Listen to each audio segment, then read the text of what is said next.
I'm going to go ahead and call this meeting to order at 6 p.m. This is a regular assembly meeting for Tuesday, May 19th, 2026. Madam Clerk, will you please call the roll?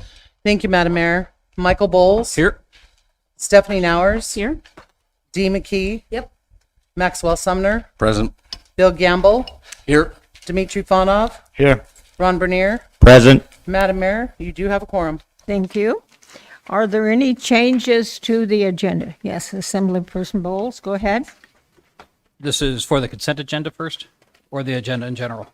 Do you want to do consent first? I'll do consent That's- first, yes. Uh-huh. Thank you, Madam Mayor. So I would like to pull RS 26-051 from the consent agenda, Okay, and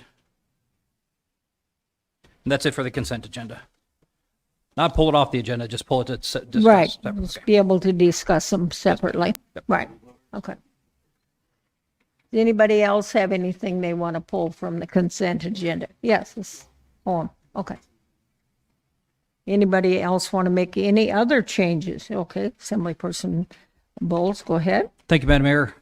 I would like to pull ordinance 26-065 from introductions, and I move to postpone indefinitely. Okay, One motion at a time. Okay. You either pull it off the agenda altogether or you move to postpone it indefinitely.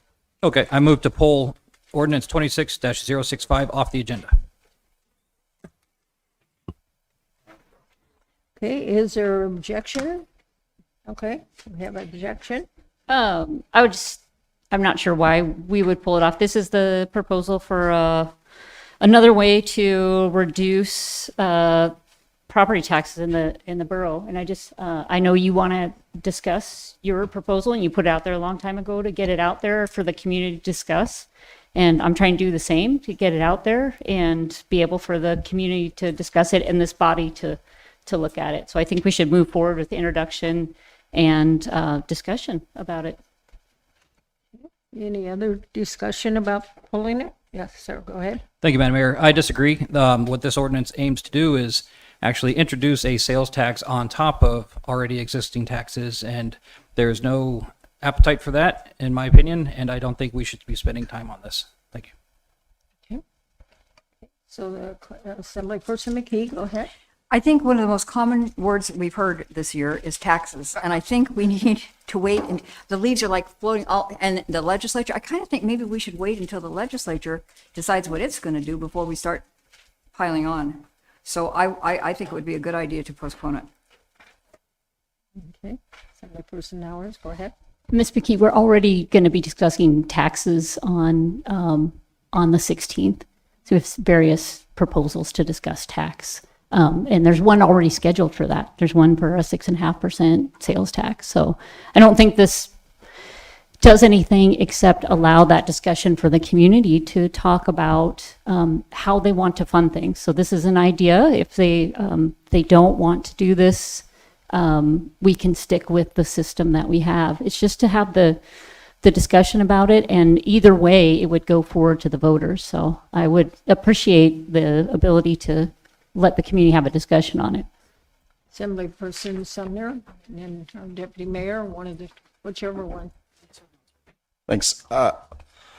Yeah, I mean, I don't disagree that discourse is necessary. We're already going to be talking about a sales tax proposal. I will say that Mr. Bowles is right. This does actually not repeal property taxes. It does give a discount, but it adds a sales tax on top of property tax.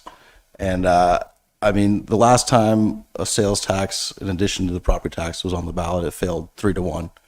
I don't see that changing. So, I mean, why waste everyone's time? Deputy Mayor. Ms. Nowers came up with this, and I think she ought to be heard. Okay.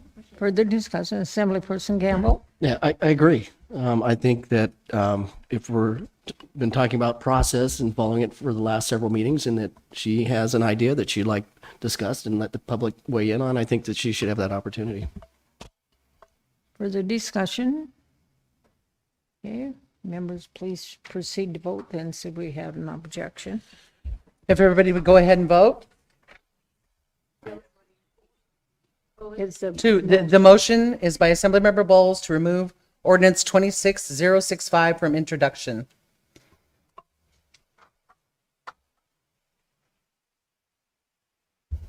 The motion passed with Assemblymember Bernier, Gamble, and Nowers opposed. okay. Are there any other changes to the agenda? Assemblyperson Gamble. Thank you, Madam Mayor. Also from introductions, I'd like to pull ordinance 26-021. Okay, is there an objection? Assemblyperson Sumner. Is that pull it or postpone it? Well, that's what I didn't want to What was the ordinance number? duplicate. It's in introductions for public hearing on June 2nd. 061. It's 021, 26-021. And all I want to do is just ask that the public hearing be moved to June 16th so that the community councils can meet and have an opportunity to weigh in on this ordinance. If we do it in just 2 weeks, a lot of community councils are not going to have an opportunity to meet and be able to weigh in on this ordinance. I would Questions? recommend waiting until you're at introductions and then move to divide the question. Okay? Okay. Okay, so we'll deal with that then later. Okay, all right, thank you. Any other change? Motion for introduction on the floor. Right. So, but we're going to wait till we get to that. yes, Yeah, okay. Are there any other changes to the agenda? Okay, hearing none, then the agenda has been changed. We all stand, please. And let's see, is Carter in here? I was going to have him,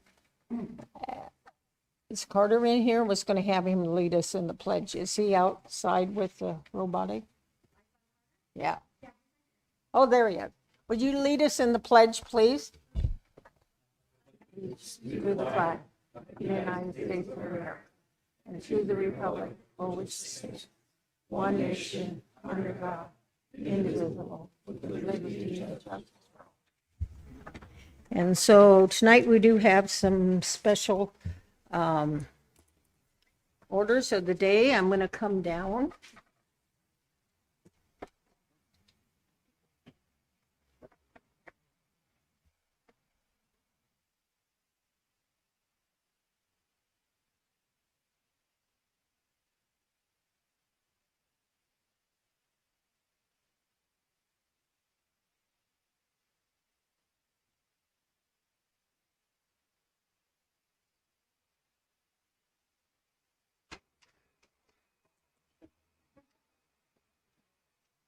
Stuff in your brown here? We don't have stuff in your brown here?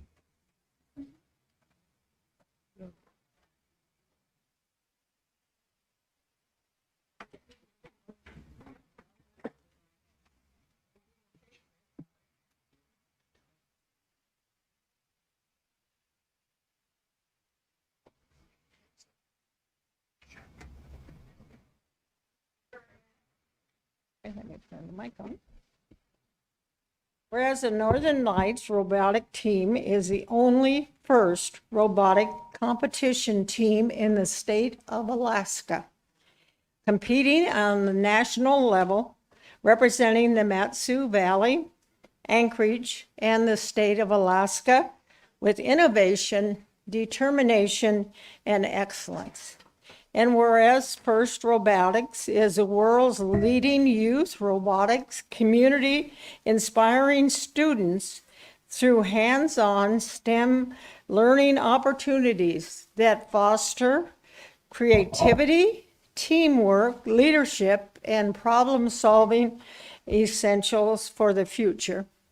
And whereas the Northern Lights team consists of the businessman, Carter, and some, well, this says 9, but as you can see, there's only 2 here tonight because of different circumstances, representing 6 high schools who worked tirelessly during their rookie season to design, build, and prepare a competition robot entirely from scratch to prepare for the regional and the international competition. And whereas during the regional competing contest in Minnesota, the Northern Lights competed among 47 other teams across the United States, around the world, including teams from Czech Republic, Japan, China, and whereas besides being a robotic team and entering the competition as underdogs, the Northern Lights demonstrated remarkable adaptability, teamwork, and strategic thinking, earning selection to the #1 alliance and ultimately helping secure victory in the regional championship. And whereas the historic accomplishment marks the first time in Alaska, first robotics history, that a robotic team from Alaska has achieved this level of success and qualified for the first robotics world championship in Houston, Texas. And now I, therefore, Edna DeVries, Mayor of the Mat-Su Borough, do proudly recognize and honor them.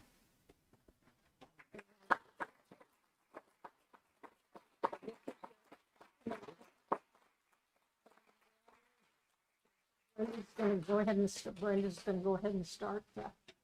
So on the screens, you're going to see some slides, and they're going to talk and discuss about that. You can either use the portable mic or this or that one. You can put your back to the audience, or you can face them, whatever you feel comfortable. I think I'm going to grab the handheld mic right here. Madam Mayor, the wireless presenter to advance the slides is on the podium. Oh, so you want them to click the slide? Okay, I can do that. it's over here. Oh, okay. There. Jim, do you see it? Oh, okay. There we go. Awesome. Cool. I think this is on. It should be. It is on? Okay. Oh, Yeah, slide the thing yeah, up. Push it up. There, you're on. You should be on. Awesome. Cool. Well, I'd just like to first start off by thanking you all for allowing us to be here today. Going into this season and starting the team, we knew that we were as underdogs, as Madam Mayor said, but we were determined to represent the state with the limited resources that we had. And as I go through the slideshow, you'll see some photos of us. First of all, we built the robot in our team captain's basement.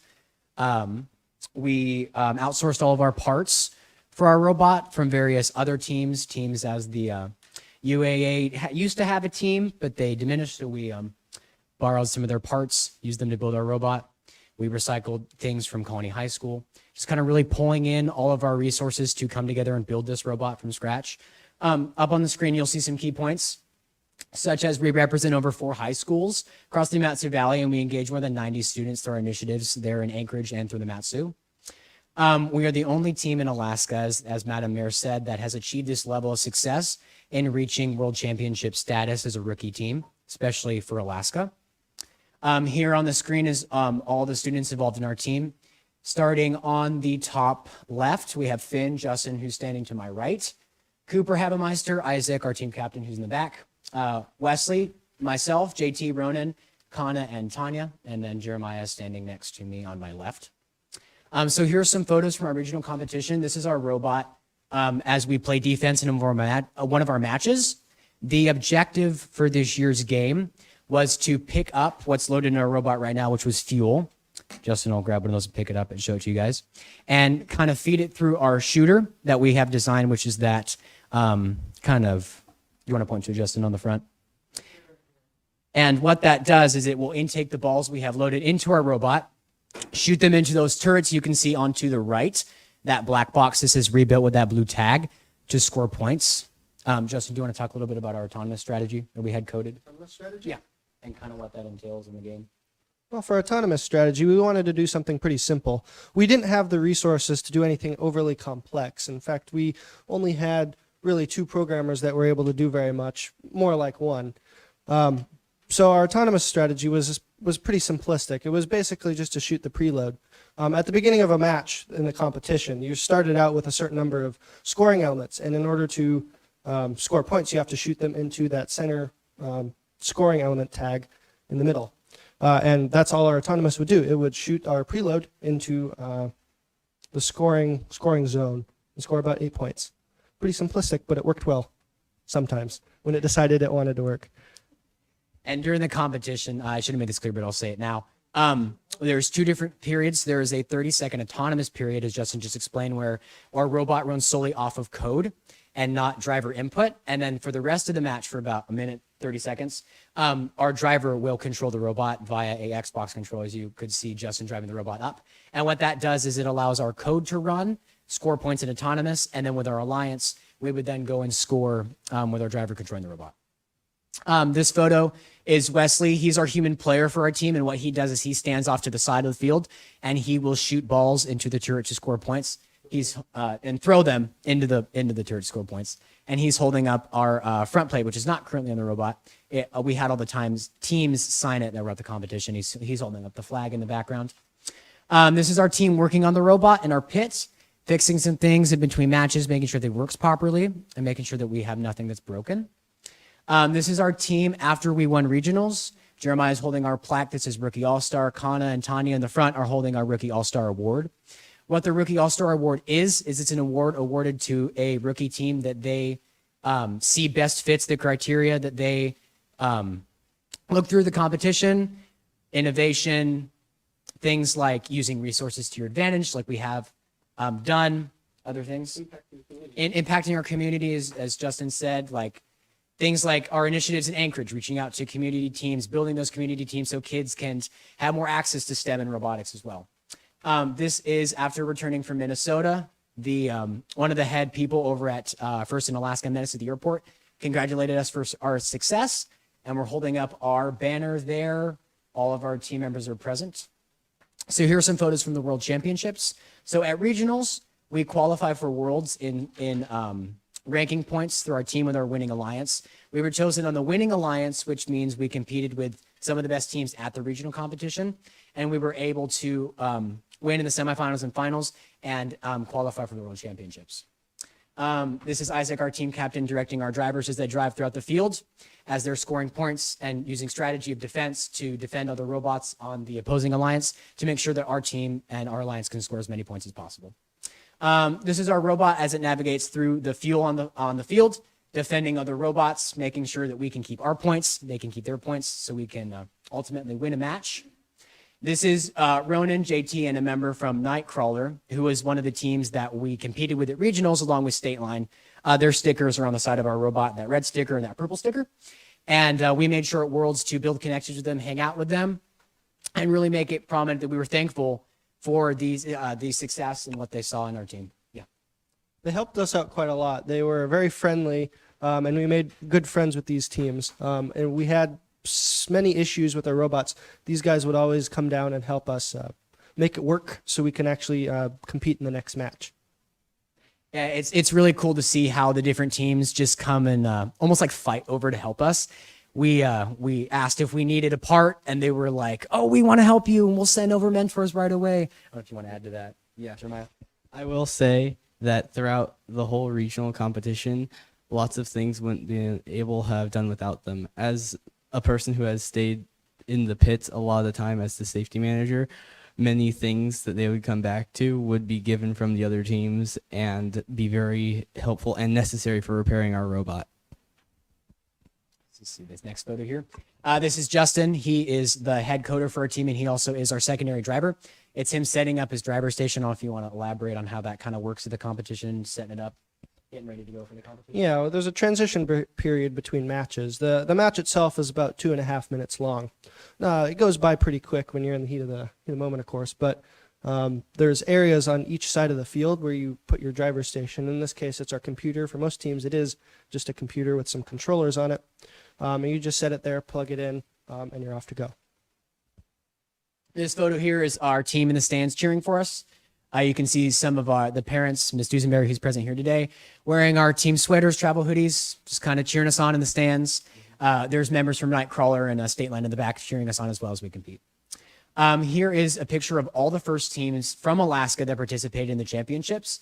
We have all FIRST robotics levels present this year, which is something that is rare and I believe has never happened before. We have members from teams from FLL, which is the lowest level robotics, which they build Lego robotics. FTC is the step up, which you get into more manufactured metal screws, that kind of stuff. Different coding languages, more advanced problem solving. And then you have FRC, which we compete in, which is the highest level of robotics. And all the teams are there present with Dave Patterson, kind of like the main guy for FIRST Robotics in Alaska there in the front. We'd like to thank our sponsors who've helped us tremendously: ConocoPhillips, MTA, MEA, Sarah W. Engineering, Alaska Bush Tracks, the Gene Haas Foundation, and many others for their support. And we'd like to also thank the community as well. You guys have been a tremendous help just supporting us and getting us to where we are. We wouldn't be here without you. So thank you. And then we'd also like to present the borough and Madam Mayor with a game element signed by our team with our it says regional championships, Northern Knights FRC 10950 in the year. Thank you. So yes, that's for you to keep. Thank you so much.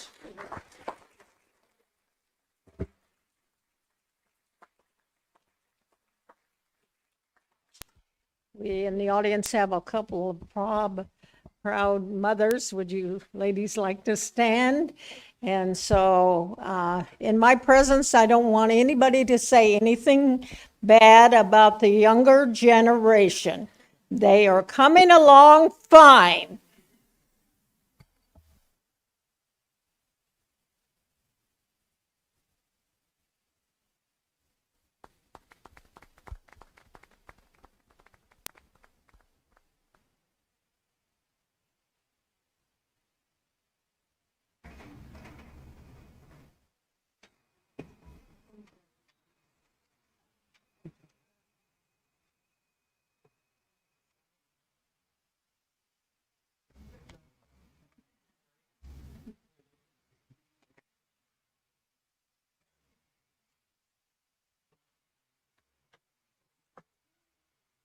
Although we don't have a proclamation, I do want to recognize that this is EMS week, and we are very thankful for all of our employees, volunteers, on-call people that were involved in our EMS.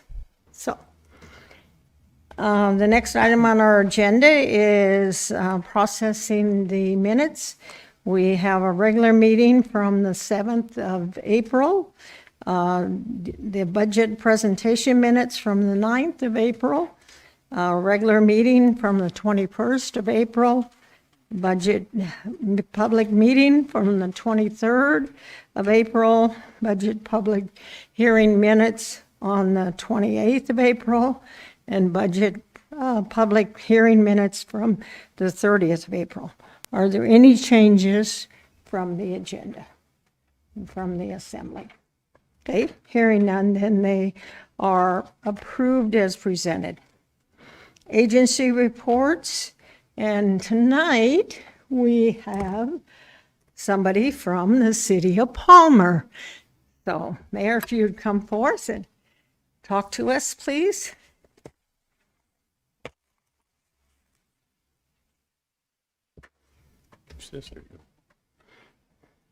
Madam Mayor, Assembly members, Mr. Manager, Madam Clerk, thank you for allowing me to be here. Start off on a negative note. Just this last meeting, our council approved a resolution in opposing your 6.5% sales tax, resolution 26013. I'm sorry, 032. And we'll be forwarding that on to the other cities as well. It's obviously onerous for the city of Palmer. We already have a 4% sales tax for a year.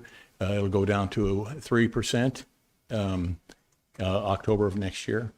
I'm not sure that I want to live like in the state of Washington where you have a 10.5% sales tax. That's really going to take a big hit on all three cities. It'll be 9% at Wasilla and 8.5% at Lake Talkeetna.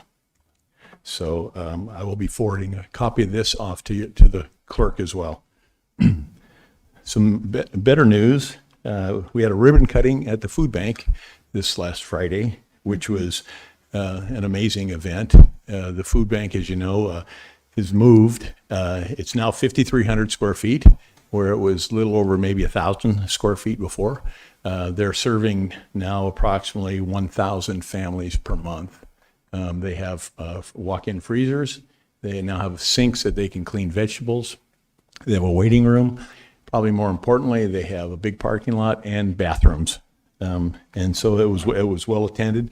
The mayor was there as well. Right after that, we had Police Memorial Day, which was May 15th. For those who don't know, May 15th, 1999, Officer James Rowland was killed. A police officer from Palmer was killed in just above Fred Meyer parking lot right now.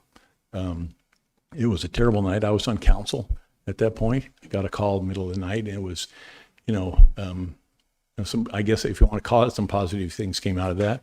We went from having one person patrol to two people now on patrol all the time.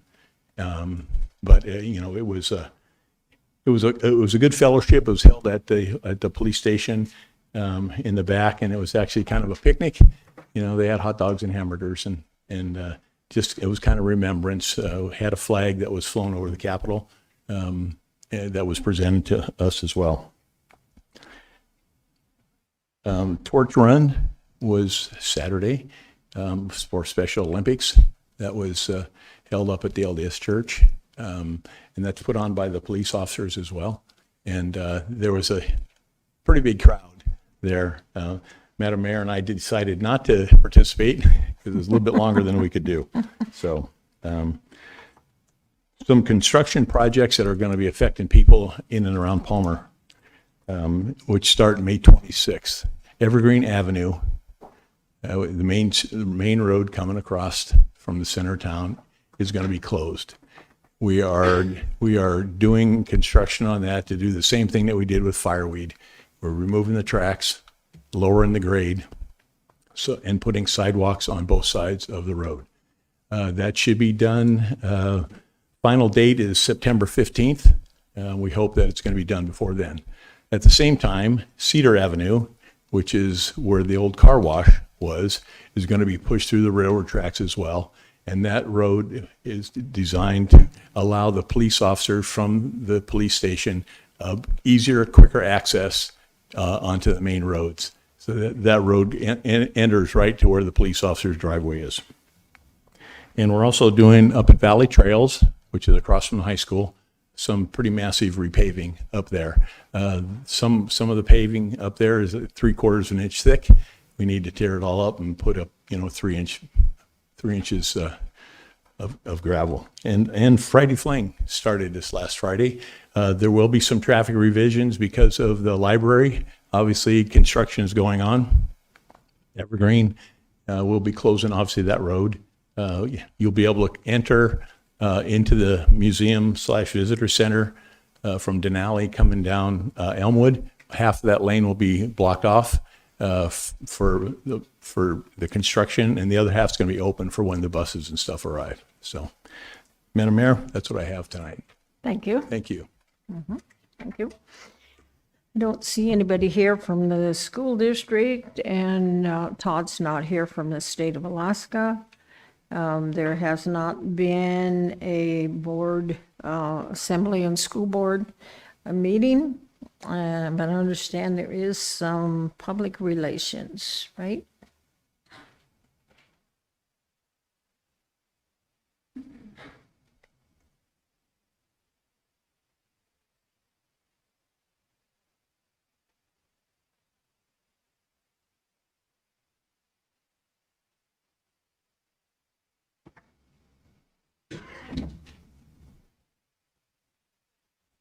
But Madam Mayor, Assembly-member Ponov, I'm going to restart this. It plays automatically. Yes, yeah. Is that okay? So this is just a slideshow. There's no sound. There's nothing to it.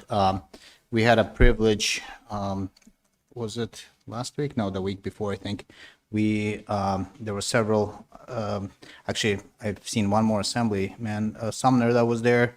Then we had Deputy Director Jason Ortiz was there, and me and Mr. Brown went to what they call a fair. I don't know, Mr. Brown will probably correct me on what exactly it was, but we served in the capacity of judges of what they have done over there at the Academy Charter. There was a lot of exhibits. There was a lot of interesting stuff that we really enjoyed. And these are 6th, 7th, 8th graders. They presented different cases, some history lessons, some honoring of the honoring their soldiers, and there was many more amazing exhibits that we get to witness. And there was also this is a year where the school is transitioning from the original principal who was there for many years to a new principal, and we were able to also congratulate them and give them a coin from Matsuburgo to say thank you for their service. And I think it was just the weather turned out to be really good. We've learned quite a bit, and this is one of those things. And it was just impressive to see kids doing these kind of projects. The 8th graders went to travel to Washington, D.C., where they learned a lot of stuff from there that they were able to replicate here. Some they learned, and there was few other things that Mr. Brown, I think, found it to be very interesting, and I'll have him fill in maybe a little bit how his experience went. Yeah, thank you, Madam Mayor. Yeah, so Ms. Gerard invites different folks into their World Fair that they do every year. It's pretty impressive. So if you get that opportunity, it's worth going in there and just seeing what the kids are up to. And it was funny because the first booth we walked up to was a 6th grade booth, and they were, so they all had different themes, and they had some taxation without representation protesters out front, and they weren't kidding.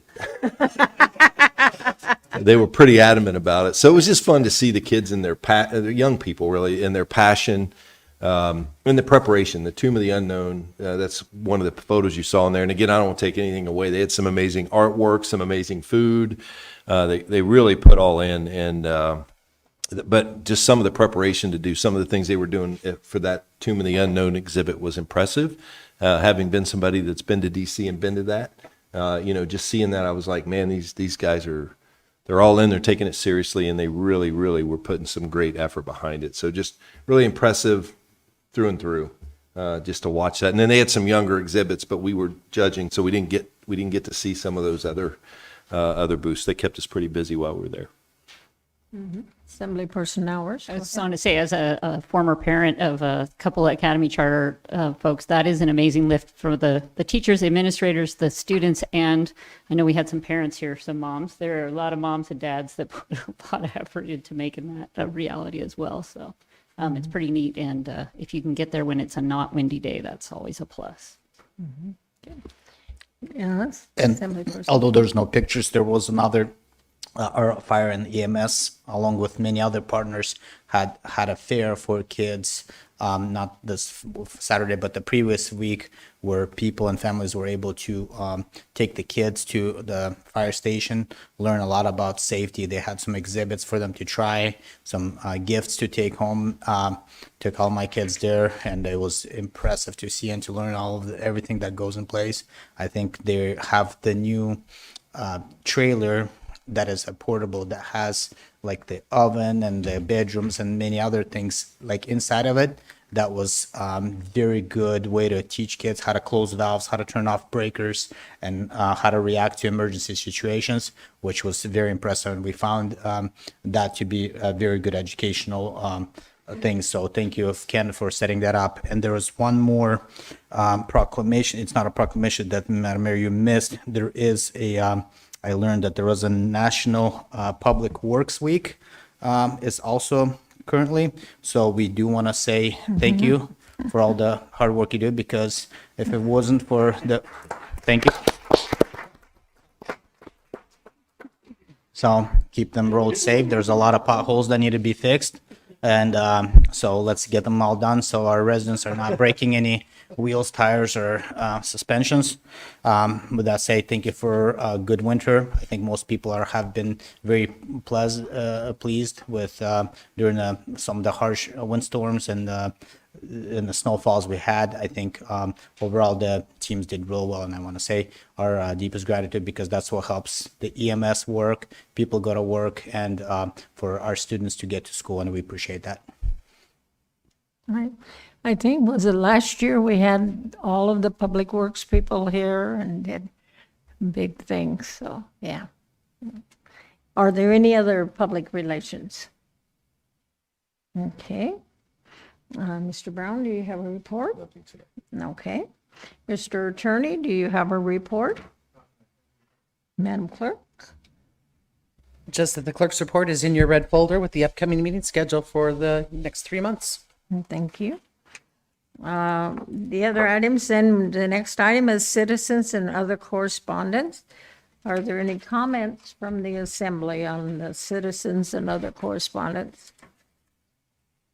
Okay, Madam Clerk, would you read the IMs into the record, please? Thank you, Madam Mayor. IM 26098, reporting the conclusion of contract for bid number 24-144B with Nodak Electric and Construction, Inc. for a final contract amount of $344,200 for the supply and install of generators for emergency services. IM 26104, reporting the conclusion of contract for bid number 24-157B with Orion Construction, Inc. for a final contract amount of $1,072,000 or $202,093 for the Animal Care and Regulation 2023 upgrades to the animal care facility. Okay, are there any comments on the IMs from the assembly? Okay, seeing and hearing none. Now we have audience participation. I believe we have a sign-up sheet. Thank you. And I don't know if anybody has signed up that wanted to testify on the sales tax. The hearing originally was set for tonight, and then at the last assembly meeting, it was postponed until the 16th of June. But if you came tonight and you wanted to testify on that, we certainly welcome you to testify. And so I have a sign-up sheet, and what is normally our procedure is that we will go through those that have signed up, and then we will open it up to anybody else that's here presently, and then we open it up for anybody that's online. And so Patty Fisher or Patricia, you're first here. There was somebody else, but they crossed their name off, so. I wondered because I thought I was second. Okay, my name is Patricia Fisher. I'm resident of Meadow Lakes. I'm speaking to you tonight about ordinance 2026-021, an ordinance which removes the consideration of communities' comprehensive plans from the issuance of a conditional use permit. The ordinance is being introduced tonight and will be heard on, I believe now it's June 16th. It was changed earlier. I was part of a group of residents who fought a pit on Sylvan Road just off the Parks Highway in Meadow Lakes in 2021. The CUP was failed by the Planning Commission and later failed by the Board of Adjustments and Appeals. Our opposition at that time to the CUP was centered on the Meadow Lakes Comprehensive Plan. That was the argument that Alex Strawn told me to use in countering this CUP. A comprehensive plan is the strongest tool that a community has, that a community that's not a city has, to oppose actions contrary to the wishes of the community. Our comprehensive plan was written over a period of 4 years by a group of 40 residents and then approved by the borough. It is very complete and detailed. To be very clear, it is not prescriptive.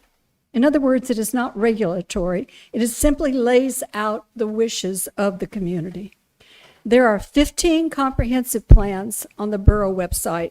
I have talked to many of the members of those communities. They work just as hard as Meadow Lakes did to complete their plans, and they value that plan as a protection for the community.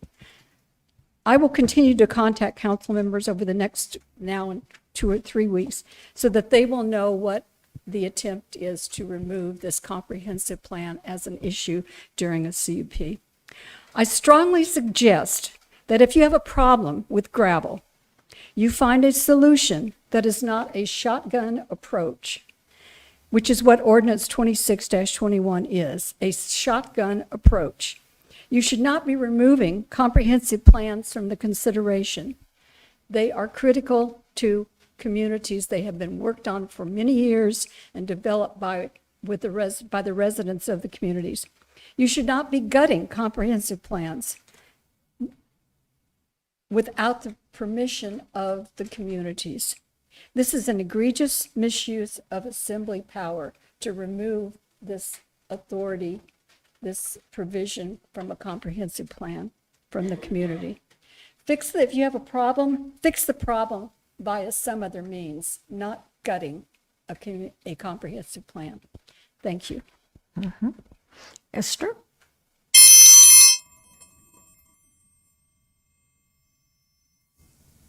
Good evening. My name is Esther Huddleston, Meadow Lakes RSA 27 board member. Is this proper road maintenance? How much sealant are you going to put on this road? Meadow Lakes Drive has drainage issues. A lot of the roads, connecting roads, don't even have culverts.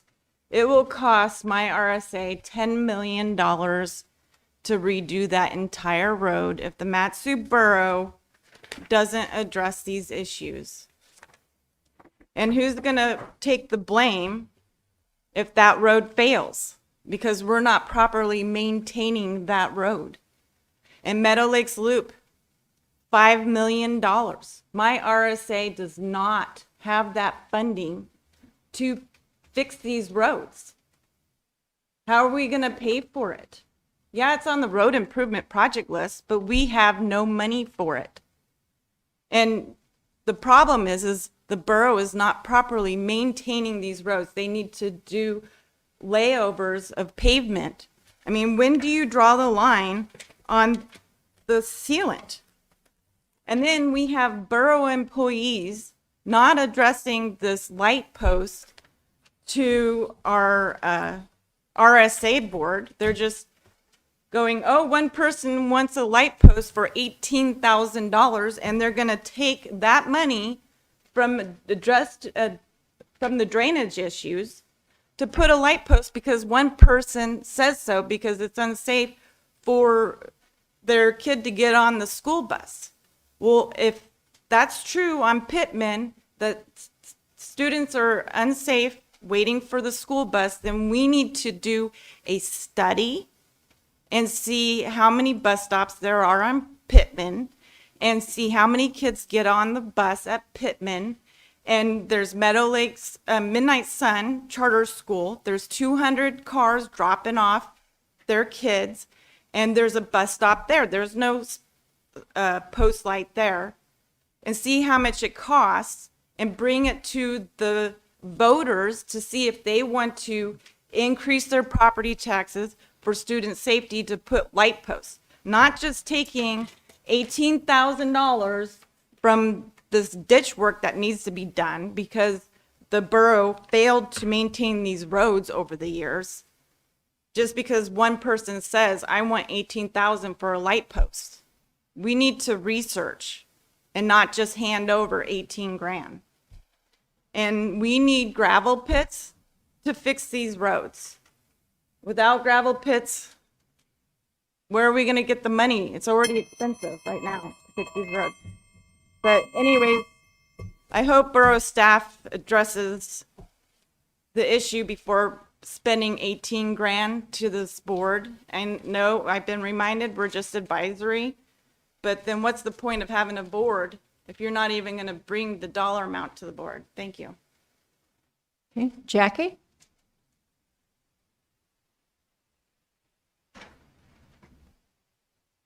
And if people from the audience want to be excused, they can be at this time, or you're welcome to stay also. Good evening, Madam Mayor and members of the Assembly. My name is Jackie Goforth. I've told you about the American Library Association and how they were formed in the 40s in order to be an altruistic entity that was benefiting everyone, and how they've turned into activists that are pushing a Marxist agenda. They push grooming, LGBTQ, DEI, and they push it on children without parents' knowledge. And they don't make a secret about it. If you listen to how they teach their librarians now, they tell you how they're doing it. So I'm telling you that they're using their sycophants, which are the Friends of the Library nonprofit, in order to push this agenda. How can you tell? Because the speakers who come out defending this and the speakers who attack online and here are the members of the Friends of the Library, if not the leadership. That's how. Now, this book is obscene. It's in our library, no matter how much they defend you and tell you, and it meets all 5 criteria of the Miller test. And I'm giving you another example. Look at the first one. This one's full grooming. Full grooming. Come on, let's go to my house. I'm pretty sure it'll be empty all day so that we can have a sex hookup. They're skipping school for this. It's on page 135. That sounds like enticement of a minor to me. Now, I'm sorry I'm giving you 79 and 80 again, which are these mutated humans. But you'll notice for artistic, they can certainly show what an Adam's apple looks like on a male, but they don't show on the other male who's transgender his Adam's apple. And they show you he has broader hips, which is not true, and he doesn't even have a thinner waist.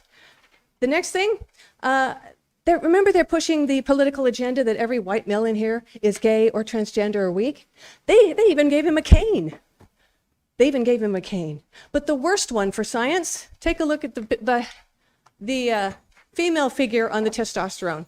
If you'll notice on her chest, those little marks are a mastectomy. Okay, those little teeny lines there, that's a mastectomy, and the bottom ones, those aren't pecs. And this is a person who has been in gender puberty blockers. You don't get this kind of body shape as a teen if you haven't been on puberty blockers. And finally, this is not what mastectomies look like. Your last page will show you what a mastectomy actually looks like. This is a mastectomy, an actual female who went through gender surgery. That's what it looks like. She does not look happy. The only one who looks happy is the surgeon who just mutilated her for his yacht payment or something. That's what they're showing children without anyone's knowledge. The parents don't know what's in this book. I'm telling you, it's a groomer book. I have studied it. I could write a thesis on it. This book is a grooming document, and no matter how many people tell me I'm crazy online, and no matter how many people tell anyone I'm crazy, no matter what they talk about, no matter what they tell you, there's no obscenity, it's not true. But the only ones who speak about that are the Friends of the Library leadership. Please notice. I invited them all at the library board meeting, but instead of pushing at the library boards to have people show up and make the library meeting chaotic, to call down here and defend this book. Why are you just defending it at the library board? Come down and defend it here. I think we need to know who they are. Thank you. Thank you for listening. So John Shepherd? John?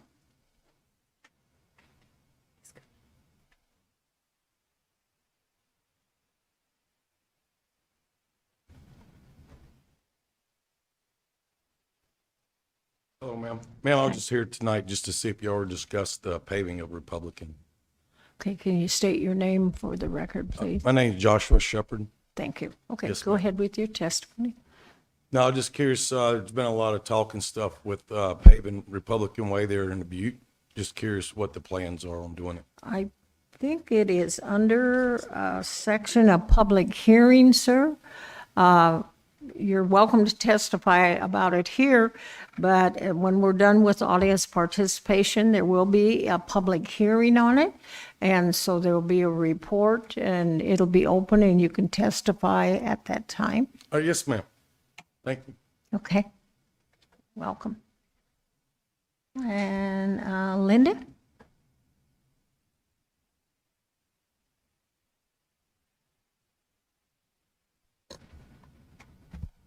Hello, my name is Linda Spohn. I was going to address the obscene, perverted, vulgar materials in our libraries, but changed my topic at the last minute. I'm appalled that our borough attorney doesn't know the difference between a constitutional republic and a democracy. It's embarrassing. He said they were the same, like substituting the word rain for precipitation. I don't come here to be critical, But this is important, especially since we are celebrating America's 250 years of independence. I quote John C. Ellery, by definition, a republic is a form of government that is ruled according to a charter or constitution, and a democracy is a government that is ruled according to the majority. Although these forms of government are often confused, they are quite different. The main difference between a republic and a democracy is the charter or constitution that limits power in a republic, often to protect the individual's rights against the desires of the majority, unquote. In my opinion, a republic follows the law, the Constitution, rather than mob rule. In Juneau, we have mob rule. Our legislators don't follow the law or Constitution. Is this why our obscenity laws are not enforced? If confused about what we have here in America, it is a republic. I pledge allegiance to the flag of the United States of America and to the republic for which it stands. May God bless and protect America through Christ Jesus our Savior. Thank you. Karen? Karen?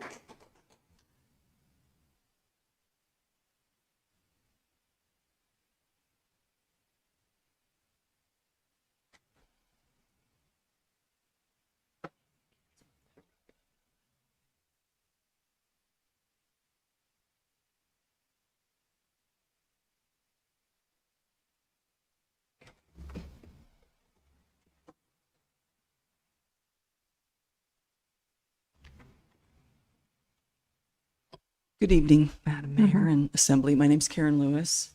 I'm handing these out. I'm sure you've seen them before. It's this federal law pertaining to obscenity and Alaska state law pertaining to obscenity. Now, over the last 3-something years, you all have been exposed to the obscenity that is in the library books.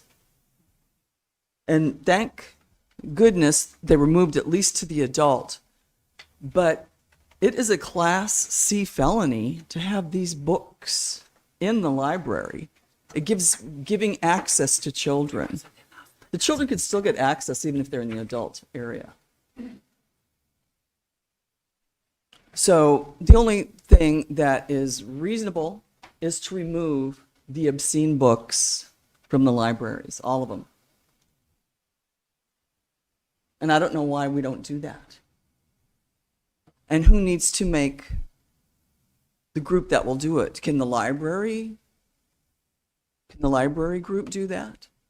Someone has to do it. Those books, it's against the law to have those books in the library. And it really is that simple. And I wish, I mean, you were intelligent people. I wish you would come up with something that would do that. Because if you will read these things, it's very obvious that these books are obscene under state and federal law both. So do something, please. We shouldn't have these disgusting, filthy, horrible, mind-bending, innocence-taking books in our libraries. Why are they still there? You guys care, or you should.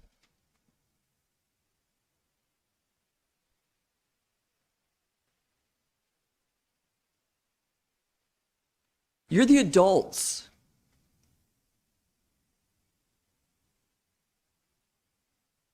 You're the ones that are supposed to be helping our community.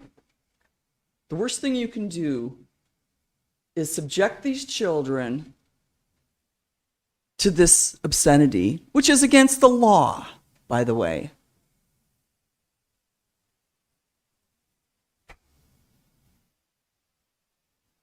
Are you going to do something about it? You should. Get those books out of our libraries. Grow a spine, to put it politely. please, prior to this, it's over 200 meetings. It's ridiculous. Get those books out of the library, please. Thank you. Okay, George Ferguson, is it? No, but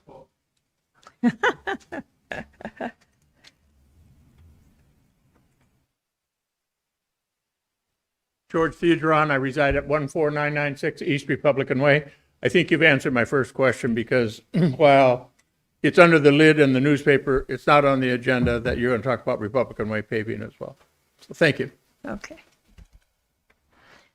Ready, so now we'll open it up to anybody that didn't sign up but would like to testify or give input to the assembly on any subject.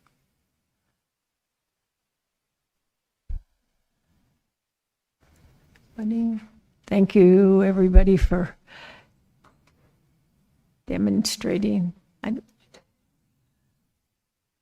Okay, nobody. Oh, yeah.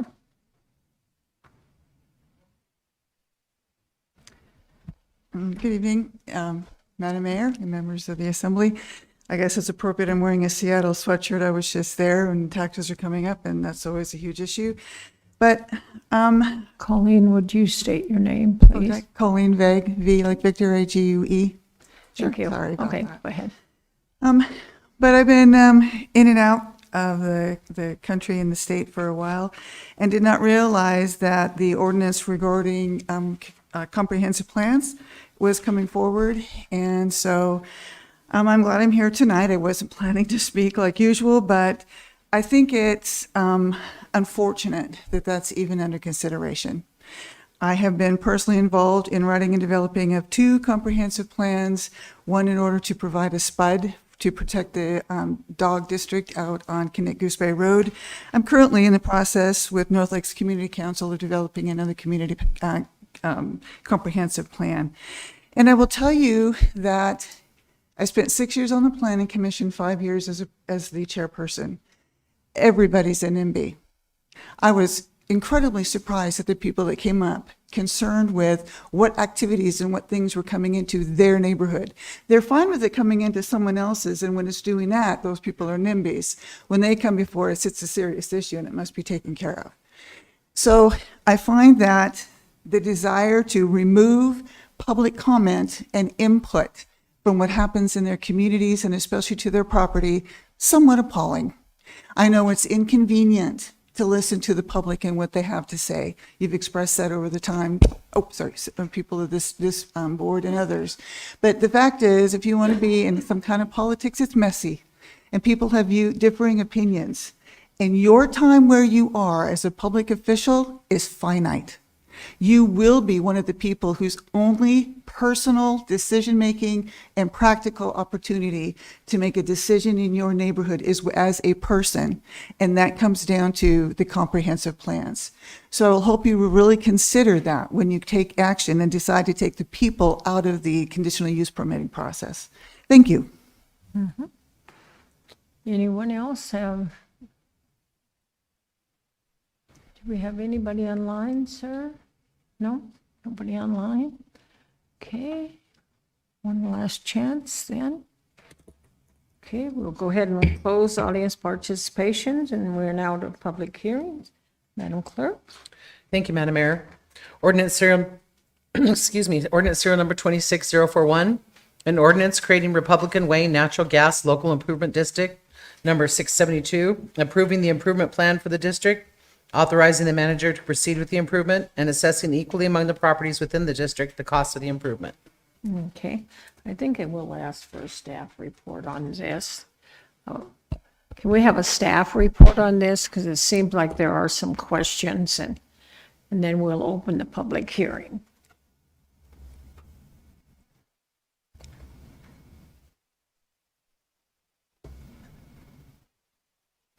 Through the mayor to the assembly, Cheyenne Heindel, finance director. Before you is the approval of the creation of Republican Way Natural Gas LID. It is not a paving LID. I know one of the questions was if the work was going to be done this summer, and that is the intent. It will be done during this construction season. Okay. So up here, we've gone over and over about the percentages, do we? You want the percentage? Yes, yeah. Let Can me we give you have the a more numbers. full explanation, please? Because we have talked more about percentages up here than we have anything else in the world, I think. There were 9 ballots mailed out, 8 were returned, 6 were marked yes, 2 were marked no, for a percentage of 75%. Yes. Okay. Assemblyperson Bowles, did you have a question or comment? Thank you, Madam Mayor. I believe there was questions from the members of the audience as far as whether or not Republican Way is going to be paved this year after or at the same time as the LID. This LID is a gas LID only. That would probably be a question for Public Works. According to, Go ahead. okay, so through the mayor to Mr. Bowles, according to Public Works, there's no paving project for this summer for Republican Way. Okay. Okay. All righty. Okay, so I'm going to open up the public hearing. And so anybody that would like to testify, the testimony at this time is strictly on this ordinance. So just come on up and state your name and then talk to us. I'll speak one time. I'm Cheryl. But we live in Republican. I'm sorry, wait until you get to Okay. the mic. State your name and then talk to us. Yeah, my name is please. Cheryl Fugeron. We live in Republican Way. We've been there about 11 years. And the road pavement is very, very questionable because it's been in considerable disarray for that long at least. And so the paving question was on the agenda, we thought. But we also want to add our name, because we're snowbirds, so we just got up here. We want to add our name to the gas, adding our name to have the gas added for our particular home. So it's just really both of them are kind of together. So, and when is the agenda for the pavement? What I heard from. For Republican Way, when do we come back? When- Oh, you just answered it. You said it's not going to be done. Yeah. So I'm sorry, it isn't a time for dialogue between us and the audience? Oh, okay. Okay. Is there a time for that? No. Okay, just broke a rule. Okay. But there are people in there is the superintendent of public, we're going to rat him out, okay? Okay, thank you. He's raising his hand back there. Well, I'm sorry, you didn't see it, but you can, he is available, but I'm sorry, we can't get back and forth. Anyone else that would like to, yes, come forth?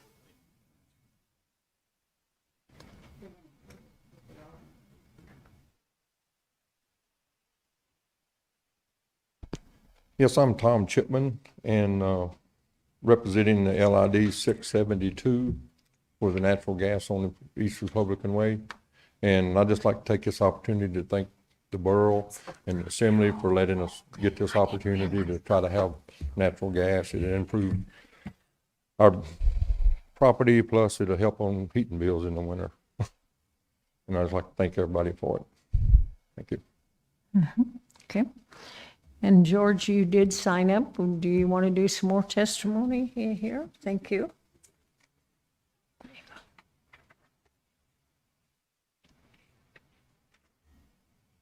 George Fugeron, thank you for the council and the opportunity to speak. Who determines who's on the LID, and how do I find that out? Same gentleman? The lady in red. Yeah. Marcia. Thank you. Anyone else that would like to testify on this ordinance? Okay. We do not have anybody online. Okay. Okay, so one last chance. Okay, I'm going to go ahead and close the public hearing, and then Assemblyperson Bowles. Madam Mayor, I move to adopt ordinance serial number 26-041. Okay, would you like to speak to it? One way or the other? No? Okay. Discussion by the Assembly on ordinance 26-041. think you had your hand up a little bit. Oh, okay. I thought you had your hand up earlier, so I'm getting back. Okay. Yeah, Assemblyperson Faunhoff, go I ahead. missed the point. Is this the LID that is already completed that we just need to fund, or is this one they just in preliminary action of just starting it? Could we get some clarification, please? Staff is coming.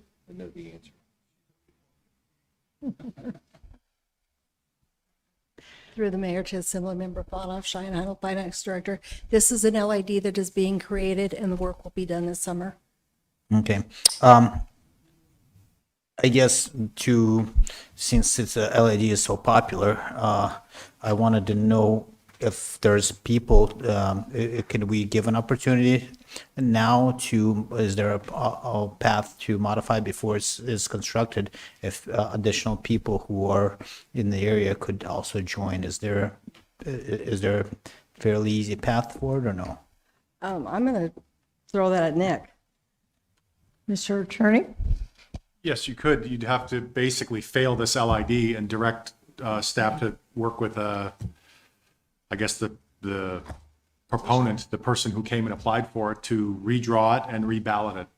The main part is that anyone who's going to get included in the LID has to have the opportunity to vote yes or no before you can levy an LID on them. So there's a path to get there. Functionally, what you would do is have to vote this down and tell them to start over. Okay, I'd hate to stop the process, but it sounds like there's a lot of opinions there, so I'll just hold the rest of my testimony for now, or questions for now. Okay. I don't know, Matt, Assemblyperson, Yeah, I was just going to point out to Mr. Faunhoff that this is a contiguous LID, correct? Yeah, and I've extended a lot of gas lines. It's not any more expensive to extend the gas line further later. So there's no benefit to voting this down to add on more users. If they're one lot outside of this LID, they could just pay for that extension to that lot. Or if they want to start another LID for 3 or 4 or 5, or however many lots further they want to go, then that would be the path forward for them. Deputy Mayor? I was going to say they could hook onto it, couldn't they? If we passed it, they could just hook onto it. If they're Assemblyperson hours, no, okay. Assemblyperson both, no, okay. So further discussion by the assembly? Okay, is there objection to the passing of the ordinance? I'm gonna Okay. just not an objection, a question. So remember when we had discussion about LIDs? So this technically would be the time if somebody wanted their name to be removed, and we could actually remove them from LID. Was that the discussion that we had, the meeting we were past? Because this is actually good exemplary how it works. We approve. There's no people opposing us right now that say remove my name off of it. And if we did, then they could be out of it. So if I'm understanding correctly, this is, I think, Mr. Gamble, I think you brought up the point, like, why, if they were here, they could, ask to be removed of it. And I'm seeing this is actually, with the way we're handling, is the correct way. And, I don't see anybody, I think Nick wants maybe to add something, but I'm just saying if this would be in time, I don't see any opposition. So that's why I'm voting in favor for it. Mr. Attorney, do you have a comment? Yes, same thing as adding, you could remove somebody, you'd have to reballot it. Because what happens is, when you have an LID, in this situation, if there's 10 lots, you're going to take the total cost, you're going to divide by 10. And everyone has to have the opportunity to vote. If you divide only by 8, let's say, or 7, the amount that each individual lot changes. So under the state statute, they have to reballot it to find out. And again, to take somebody out, you might not necessarily have to fail it. You could just direct staff to change it and reballot it and come back. But this would be the time to do it, absolutely. Okay. Further discussion by the assembly? Yes, assembly. Yeah, Mr. Faunhoff, to the mayor. I think I was the one that was bringing that up at the last meeting, was that there is an opportunity, if you really don't want the LID to go through, that you can plead your case to the assembly. And this is that meeting where we, I pointed out that in the past, but my observation has been that people don't object to the gas line getting built, which is this motion. They object to paying the piper, which is the next time. They object to the bill. Yeah. Okay, further D's. Is there any objection to the passing of ordinance 26-041? Say no objection, then it has passed. Okay, Madam Clerk? Thank you, Madam Mayor. Ordinance serial number 26050, an ordinance approving a less than fair market value sale of 9 borough-owned properties to the Alaska State Department of Transportation and Public Facilities for a public purpose. Okay, I'll go ahead and open the public hearing. We do have a sign-up sheet. We do not? Is that a sign-up sheet? Okay. Okay. James? Yeah.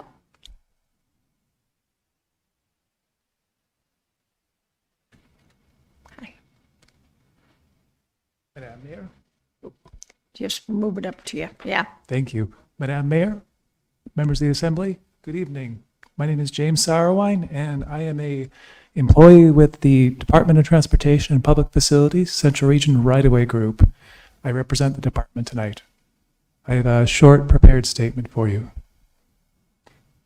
The Matanuska-Susitna Borough owns 9 parcels of land between Maud Road and the Old Glen Highway Bridge at Palmer that are between the river and the highway. DOT proposes to incorporate these lands within the highway right-of-way. Assembly approval of this transfer will enable DOT to more quickly construct erosion protection features that are currently planned for this area. Your approval will also enable DOT to more flexibly and efficiently respond to future erosion by enabling the department to armor other portions of the bank before the river reaches the highway. Department staff are grateful for your consideration of Ordinance 2650. And although it's not in my prepared statements, I wanted to acknowledge the exemplary staff that you have, as they are, to go a little bit off script. Every time I work with them, I walk away and think, the Matsu Borough is such a wonderful group of folks. Thank So, thank you. you.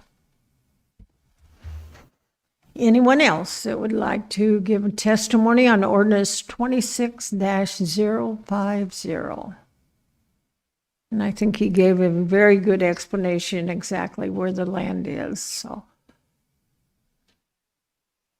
Okay, we do not have anybody online.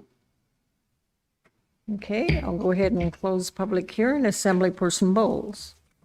Thank you, Madam Mayor. I move to adopt ordinance serial number 26-050. Okay. Would you want to speak to it, sir? Thank you, Madam Mayor. The only thing I guess I can't say anything better than this gentleman just did.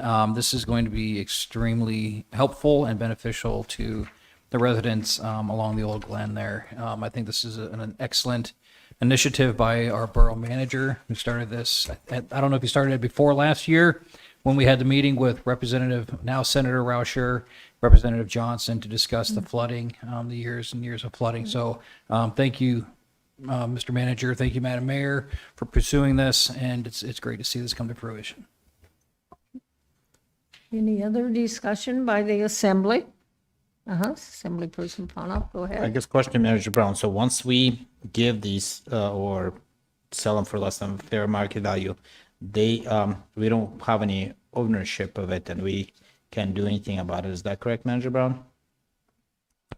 So through the mayor to Mr. Fanoff, so this would put it within state right of way. So the idea is it's challenging now for DOT to tee up a project for erosion control when we own the property.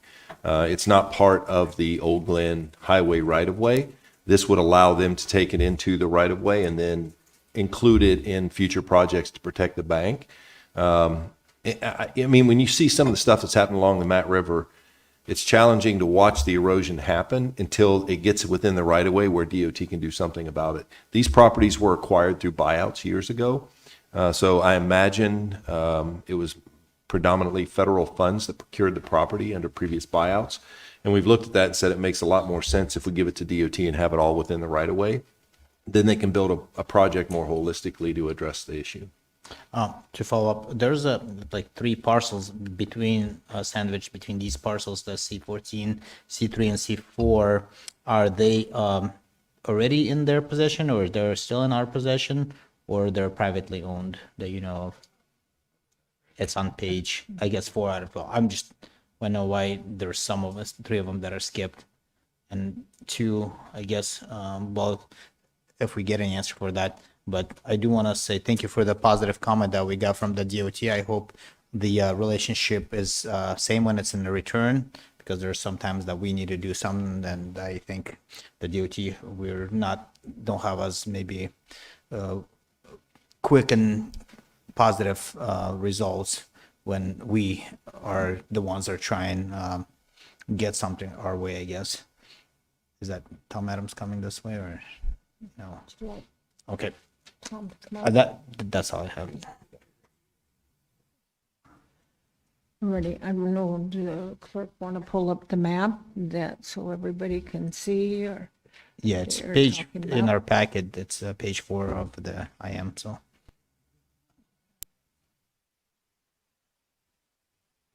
Deputy Mayor, do you have some input? What is the total acreage that we're doing, less than fair market value? It's like minimum $500.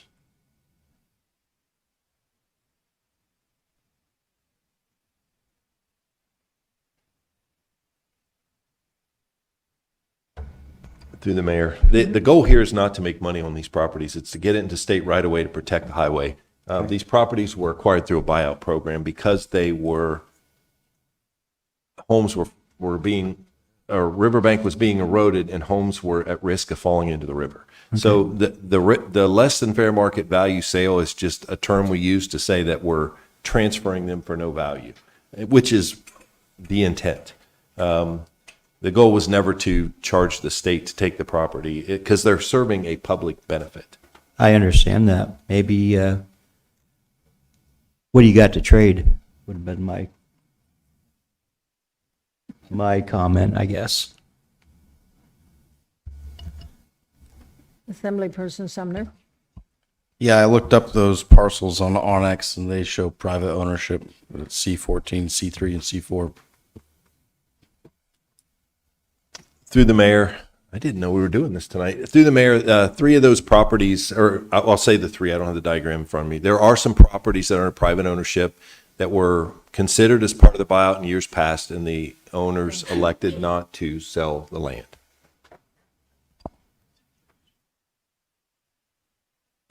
Okay, further, okay, Assemblyperson Bowles, thank you.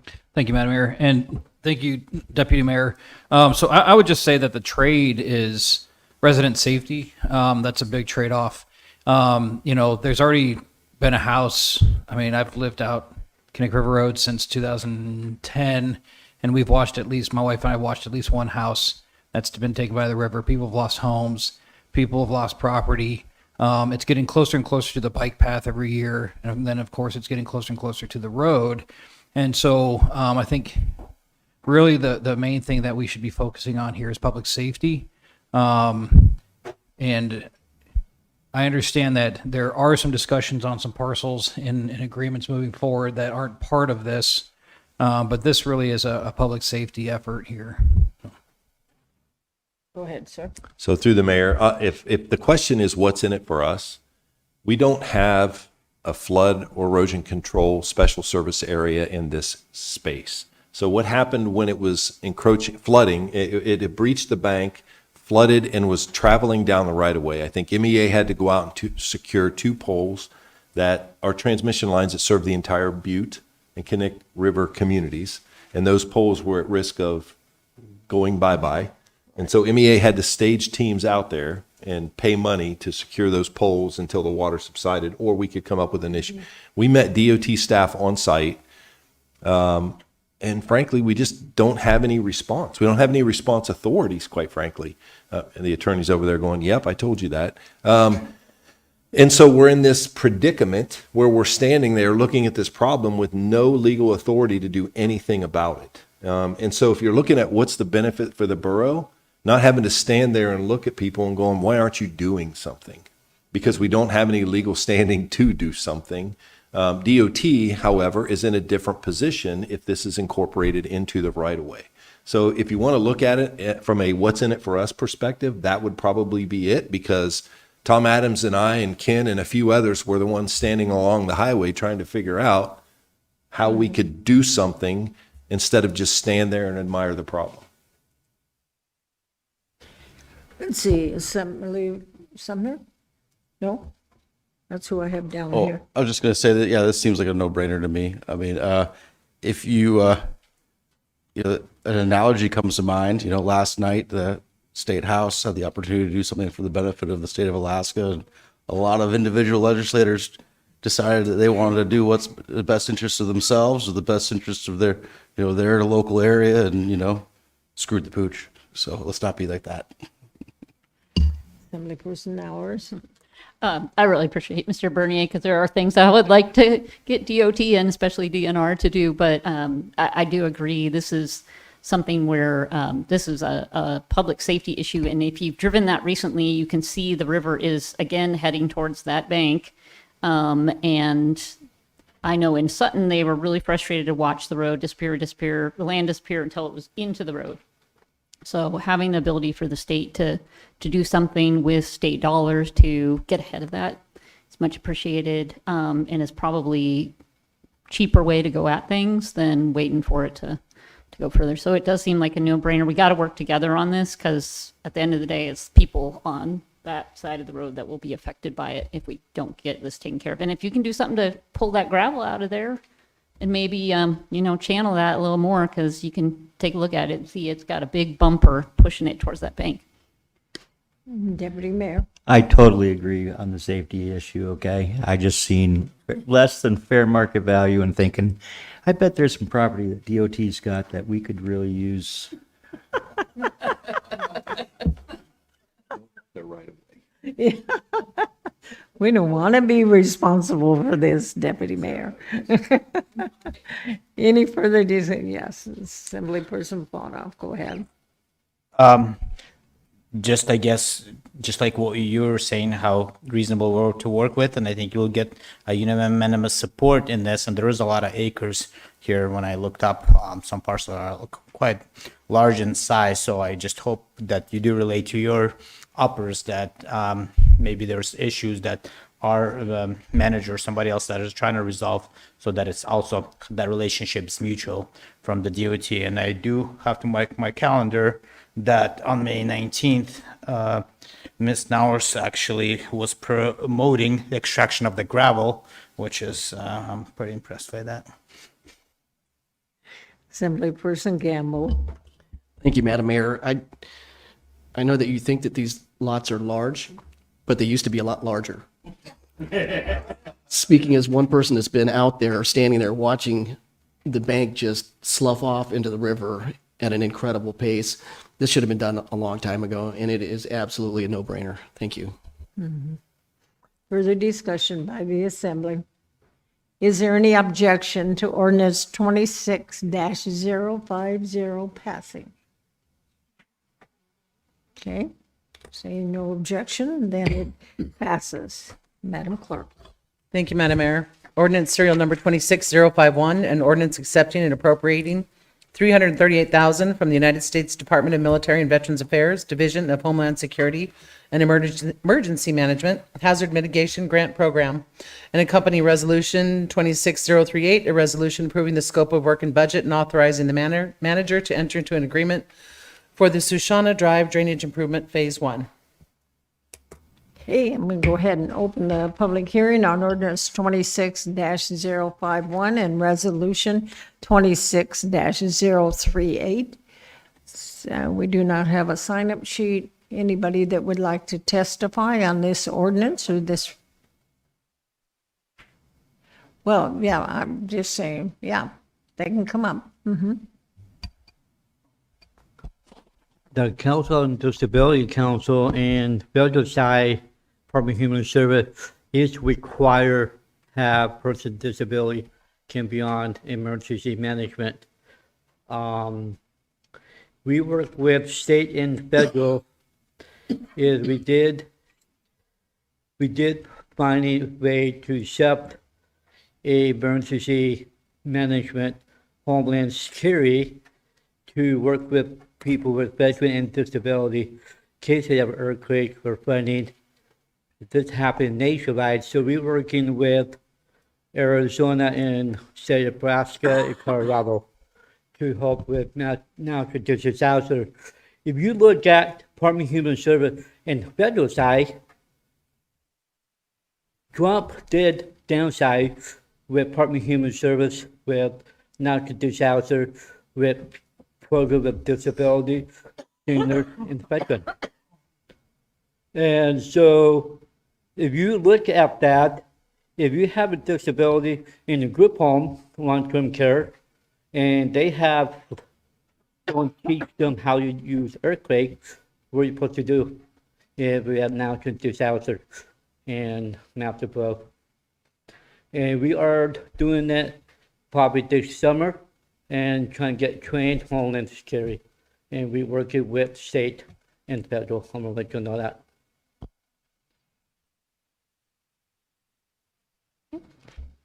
The person in the back? Yeah, you're done, sir.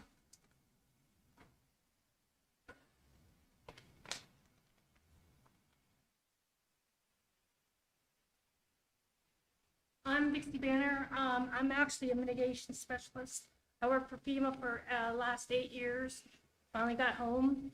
I've been through the entire country. And speaking of mitigation, I've seen there's a lot of changes with FEMA. And what I see is, especially with the mitigation, we're not gonna have the money like we had in the past. And so, having worked in the field, I highly recommend to have your mitigation operating plan to be up to date and prepared, because many times a lot of these smaller states, they had the money, they didn't have the money, however, they had the concern and the needs for flooding. And I was back in Vermont, we had 4 floods in 1 year. So bottom line is, I haven't been home for a while, but I do know mitigation money is not there. The HMGP grants are going to be issued, but Alaska has to definitely be a little bit more aggressive. I was in Region 10 for the last year, and we were neglected a little bit. And I think you guys have looked at some of the plans that we were doing for HMGP, and we need some consultants. I don't want to do it, but you're definitely going to have somebody to review your plans a lot more. So when they look at those plans, it'd be initiated without a number of revisions and updates and asking them a lot of questions. Okay. Anyone else that would like to testify? Have anybody online, sir? No? Okay, so I'll go ahead and close the public hearing, and Deputy Mayor. I move to adopt ordinance serial number 26-051 and resolution serial number 26-038. Okay. Discussion from the assembly. Any objection from the assembly? Okay, so the legislation passes. Madam Clerk. Thank you, Madam Mayor. Ordinance serial number 26052, an ordinance approving land classification of 3 borough-owned properties in the Big Lake area as reserved use lands, resource management lands, and general purpose lands. Okay, I'm going to go ahead and open the public hearing. We don't have a sign-up sheet, so anyone that would like to give input on ordinance 26-052, you're welcome at this time. Okay, don't see anybody. We do not have anybody online. Okay, so I'll bring it back to us. Assemblyperson Campbell. Thank you, Madam Mayor. I move to adopt ordinance serial number 26-052 and like to speak to it. Yes, go ahead, sir. So this is one of the fast growing areas in Big Lake. It's way out on the west side. And this is probably about the 3rd time I've seen a reclassification for DES to build a future fire station, which is greatly needed out in that area. And Wesley-Susitna Parkway is the road that will tie into the Wesley-Susitna Access Road if that is built. And when that happens, this area is going to become even more important. And the growth is going to explode even more than it already has. So I think this is a great use of borough land. I'm not sure what parcel B and parcel C are going to be used for, but at least parcel A that's going to be used for future emergency services requirements, I think, is very important. Thank you. Further discussion on this ordinance? Is there any objection to passing this ordinance? Okay, legislation passes. Madam Clerk. Thank you, Madam Mayor. Ordinance serial number 26053, an ordinance extending the date of completion of the Brett Ice Arena digital sign display project through June 30th, 2027. And accompanying resolution 26040, a resolution amending the scope of work and retitling the Brett Ice Arena digital sign display project. Okay, I'll go ahead and open the public hearing. We do not have a sign-up sheet. Anyone in the audience that would like to give input to the assembly on this ordinance and this resolution? We have anybody online? We do not. Okay.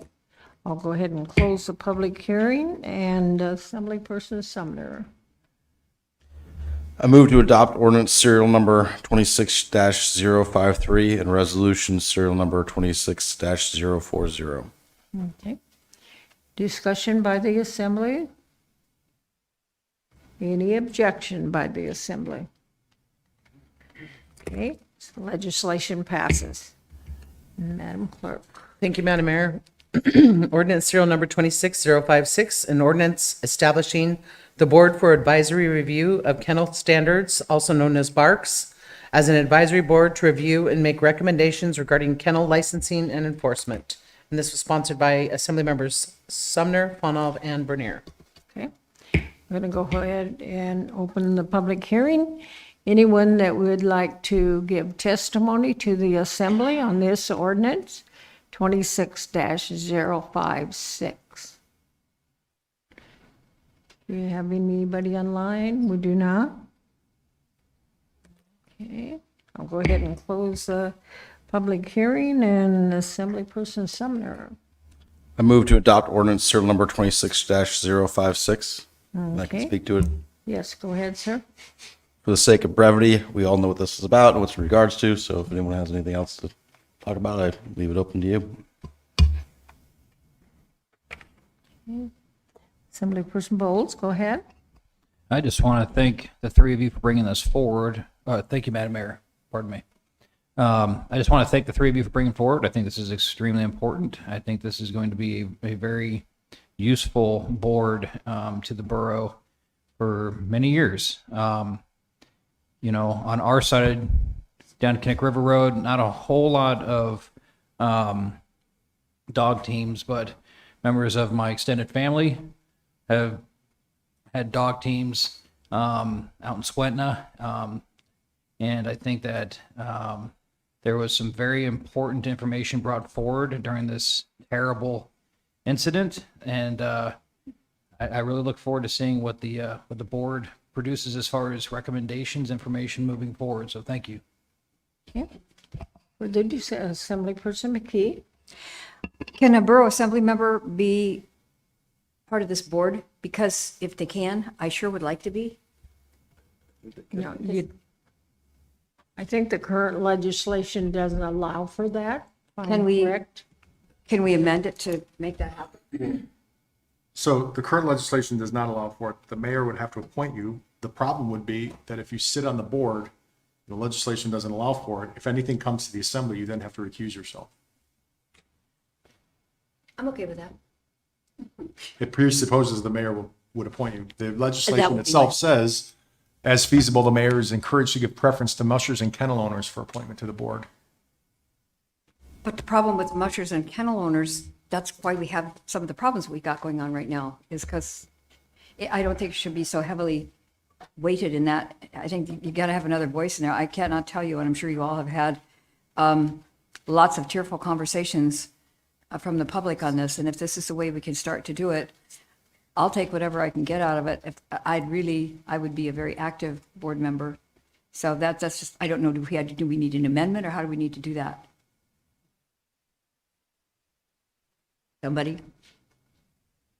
I'm not making any commitment. I'll wait to see what the board, or what the applications look like, Deputy Mayor. I can guarantee you, there's gonna be nobody harder than fellow kennel owners and mushers that are, when all this happened, there was a lot of kennels and stuff that wanted to take action, and were kind of stopped because of the investigation process. And if they're a hard group to, you won't get away with stuff, is what I'm trying to say. Okay, so if you got other kennels and stuff, you mess up, they're gonna come gunning for you. So I would keep it mushers and kennel owners and the like, because they've got a reputation to protect and to protect the dogs. Assemblyperson Gamble, I think you were next. Thank you, Madam Mayor. Just a question for the attorney, Nick.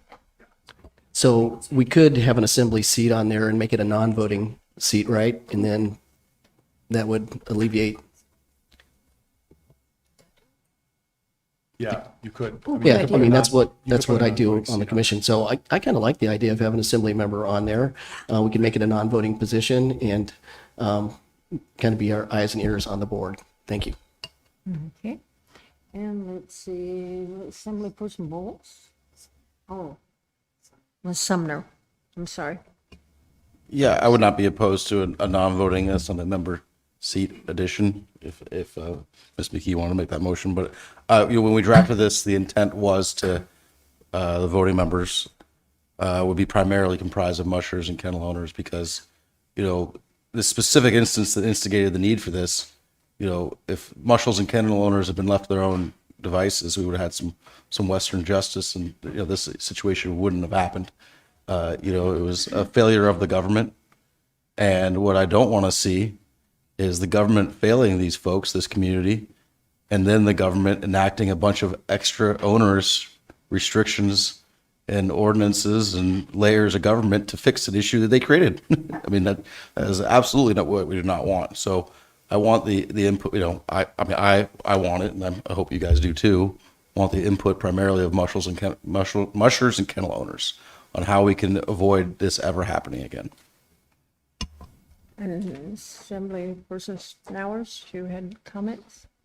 Question for the attorney, just to clarify. So the mayor is going to appoint, but she doesn't have to appoint kennel, and it doesn't have to be all kennel owners. It doesn't have to be all mushing owners. She would have the latitude to have some flexibility there. And I mean, I could see that being good from the standpoint of there definitely should be kennel and musher on there, but I can also see it being good for public confidence that there's some other voices on there.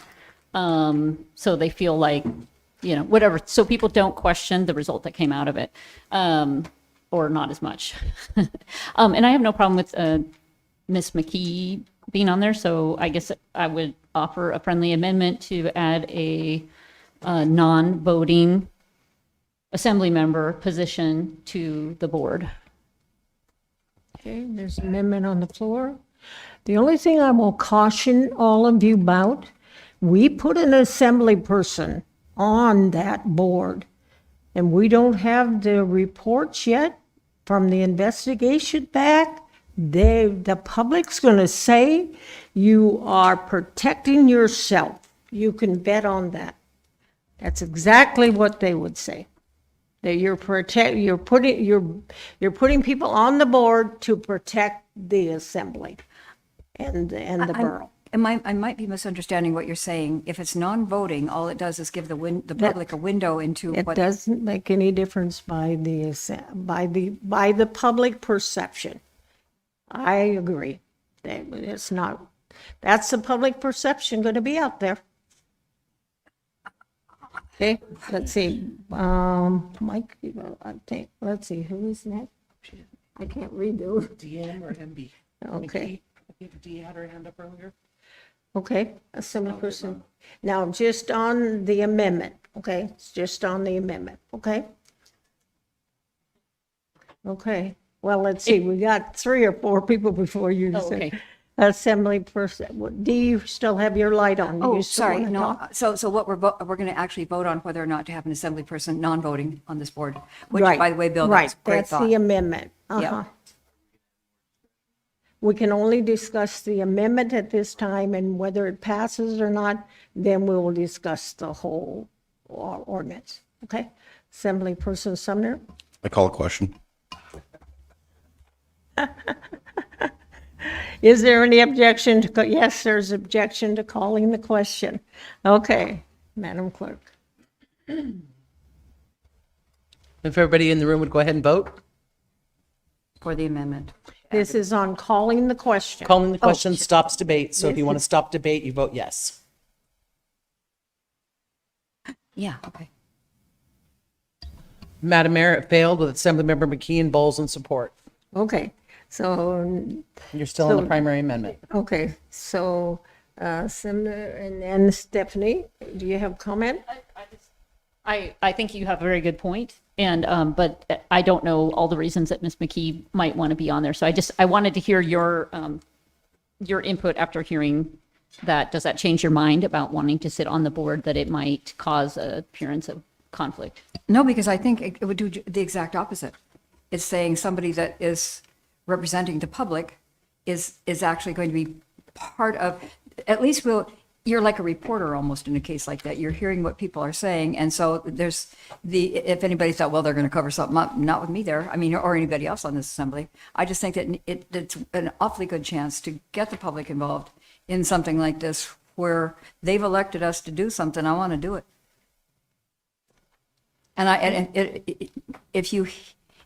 I'm sure all of you have received just some tremendous, I can't even really talk about this. It's just it's a very personal subject with me because I was a dog musher as a kid. And the idea that people could get away with this, I'll tell you what, if we have a watchdog from this assembly, whether it's me or somebody else, I just think that that's going to give the public a little boost. Like, yeah, okay, somebody else is looking at it too. Further discussion? Is that big enough? Assemblyperson Gamble, did you? Yes, thank you, Madam Mayor. Yeah, I just want to say that I sit on the Port Commission, which is non-voting, and I sit on the Fish and Wildlife Commission, which is voting. So did Assemblymember Bowles. And both those commissions are extremely grateful that there's an assembly member on those commissions, or more than one, that are very active. And Mike and I both were very active. And so I think it's appropriate, and I think it's okay to have an assembly member on there. Assemblyperson. Yeah, I think there might be a little misunderstanding. There's going to be a time people will apply. There's going to be thing. I want to ask Manager Brown what our prediction on the completion of the date of the report, because I think this board will meet way past after the investigation report is completed, and I don't have a problem with Ms. McKee willing to give up her voting power on this body if we take any changes on that. I wouldn't even be having a problem with her being a voting member on it, but I do think if the investigation is completed and closed with, and there is a room on that board to help to put that together, I think it'd be a great thing. So, Mr. Brown, do you have a approximate data? Is this going to be in the next couple of weeks when we could expect the completion of the investigation report, the internal and external? And Madam Mayor, what do you think that the time frame that it will take to collect all the applicants and for you to review them and approve? Because I see that's a couple months away probably before the board will start meeting. Well, if it passes tonight, then Jamie will start getting applications in, and then probably by the 16th of June, because like for this Friday, we have to have the people nominated for any vacancy for the meeting for the 2nd of June. So, I'm sorry. Oh, and then we have Memorial Day. But yeah, so normally, so I would be looking at, depending on how many applicants come in and, how many people I want to interview and stuff. So we may be looking at even the one meeting that we have in July. I can't commit because I don't know. Maybe nobody will apply, maybe 75 people will apply. Yeah. I do think it's not like they're gonna be Ms. McKee's position on that board will be before the report will come out. And I don't know if Manager Brown, do you have answer to that as far as what's the timeline approximate? Because if it is past that, then I fully support you being on there.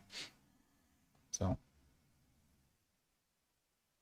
I don't know. I I mean, guess what can do you he- want me to say? Well, I don't I'm have a asking- golden, I I don't guess have a, the only thing I'm asking is Manager Brown can answer, what is the approximate completion of the report, internal and then external? I think is willing to answer, if that's okay. Can he answer that question as far as that current investigation? I'm sorry, answer what question, sir? The investigation that is currently going, and I I'm think he not- has an answer for me. I'm so not if in this- charge of the investigation. So through the mayor to Mr. Fanoff, I believe the report will be done well in advance of getting this committee established and actually to their first meeting. I would expect a report in the next 2-3 weeks. That answers the question, yeah. So I guess my only, to explain that I think this board will not be meeting while the investigation is going on. So I don't think it sets the image that we're trying to change the perspective. So, but if she feels passionate about it, I think it's okay. But we don't know what's in the investigations either. I think regardless of what is in there, and I think I know somebody who's willing to say, there's these changes need to be made, and be the champion of sponsoring some of these changes. I think that's a great thing. So, Okay, Deputy Mayor. I agree with you, Mayor. I know if Facebook gets a hold of this, that, they've got an assembly member on the board, they're going to try covering something up. That's, exactly right. Facebook gets onto that. I don't have Facebook, my wife does, and it's nuts. It really, and it's just going to look like we're going to try covering something up, and that's just, I appreciate your concern and your desire to be on there, but I don't think that's our role. This is advisory just from the outside. I got that, but it is non-voting. So It what if- doesn't matter to a Facebook People resident. elect us to do just exactly that, to be watchdogs. And I don't work for anybody here. So I represent the people in the community. That I'm their voice, and I will be very, very strong. And I think especially having had this discussion tonight, if we don't do that, then people say, well, you know what, we're not ever going to find anything out from me or from anybody else on this assembly.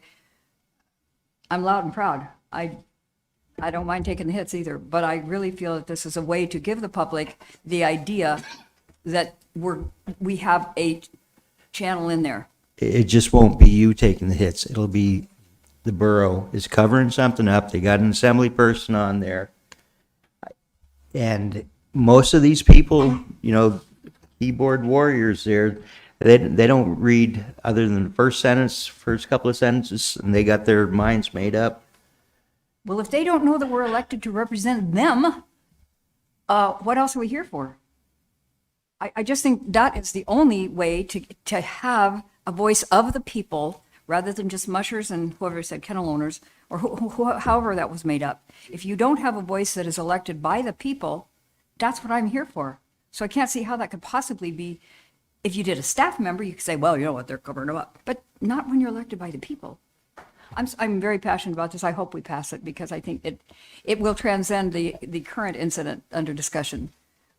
But it has something that has to be done, and I just want the public to know you can trust us because I work for you, the public. Assemblyperson McKee, who is going to represent your area then when the report comes back and you have to excuse yourself?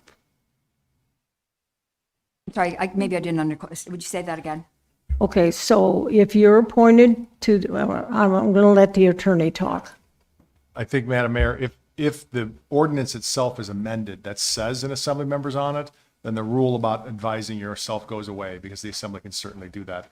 I will remind everybody, though, the mayor makes the appointment of the assembly member. Everybody's discussing this like Assemblymember McKee is going to automatically be appointed to this board.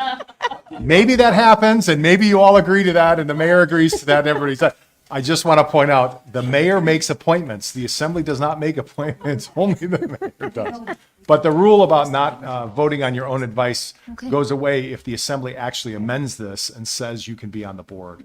Because if an assembly member is appointed by the board by the ordinance itself, then that common law rule about not voting on your own advice goes away. Okay, Assemblyperson Bowles.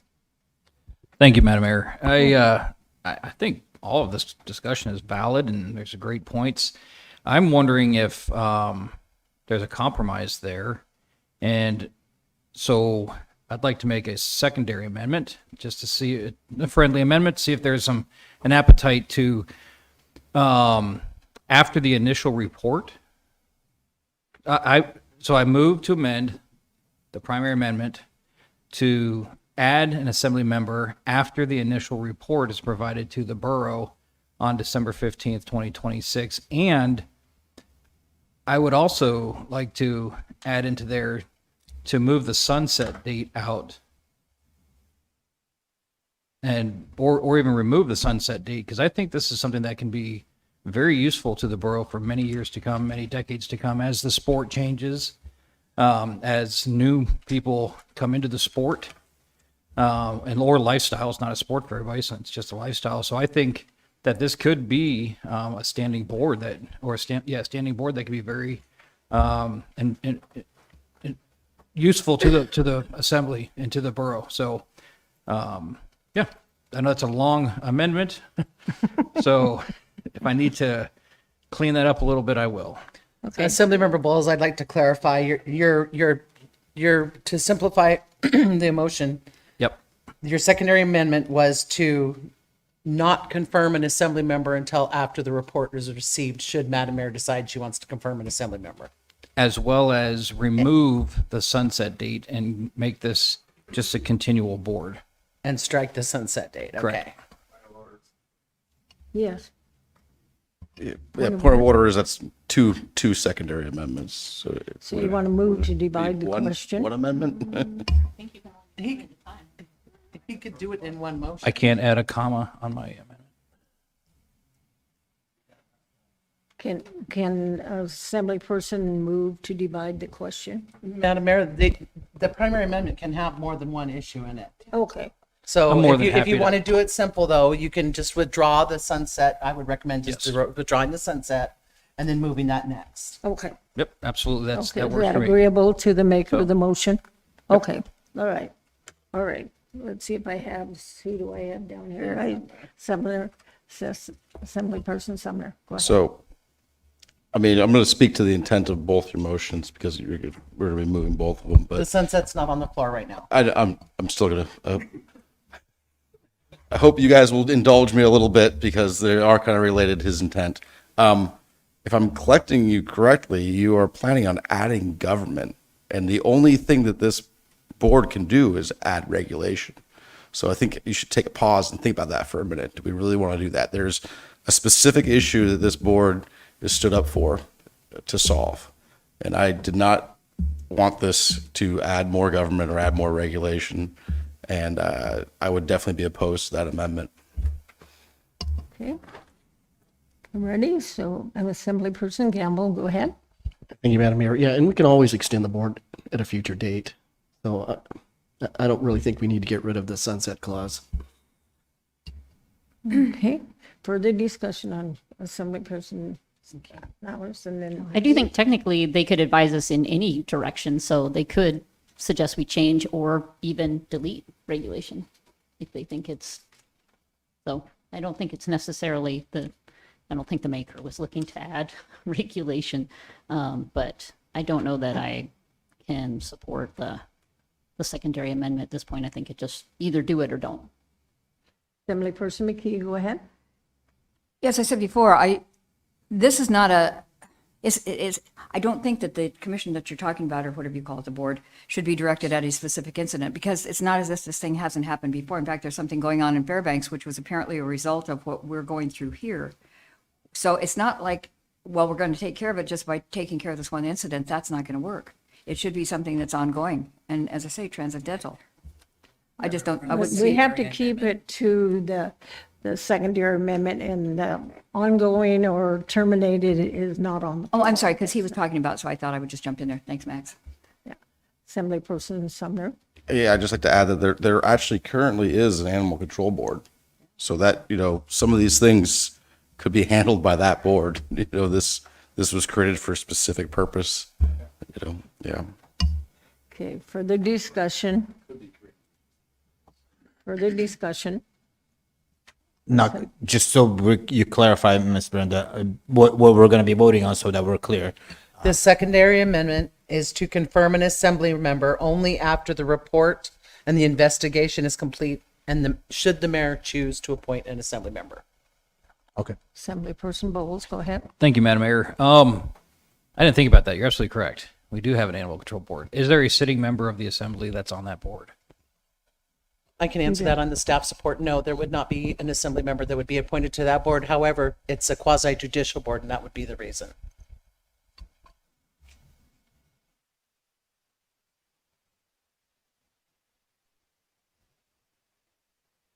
Madam Mayor, Is everybody, I don't know, yes, Assemblyperson Sumner. can I call the question? Sure.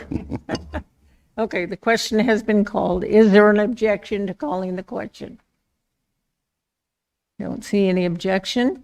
So the question is called. You will now go ahead and vote on the secondary amendment.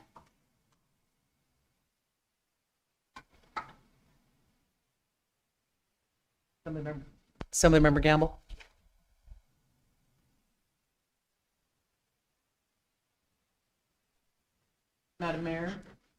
Madam Mayor, excuse me. We're on the secondary. I thought we were on the call question. It passed with Assembly Members Sumner, Bernier, and Nowers opposed. Okay.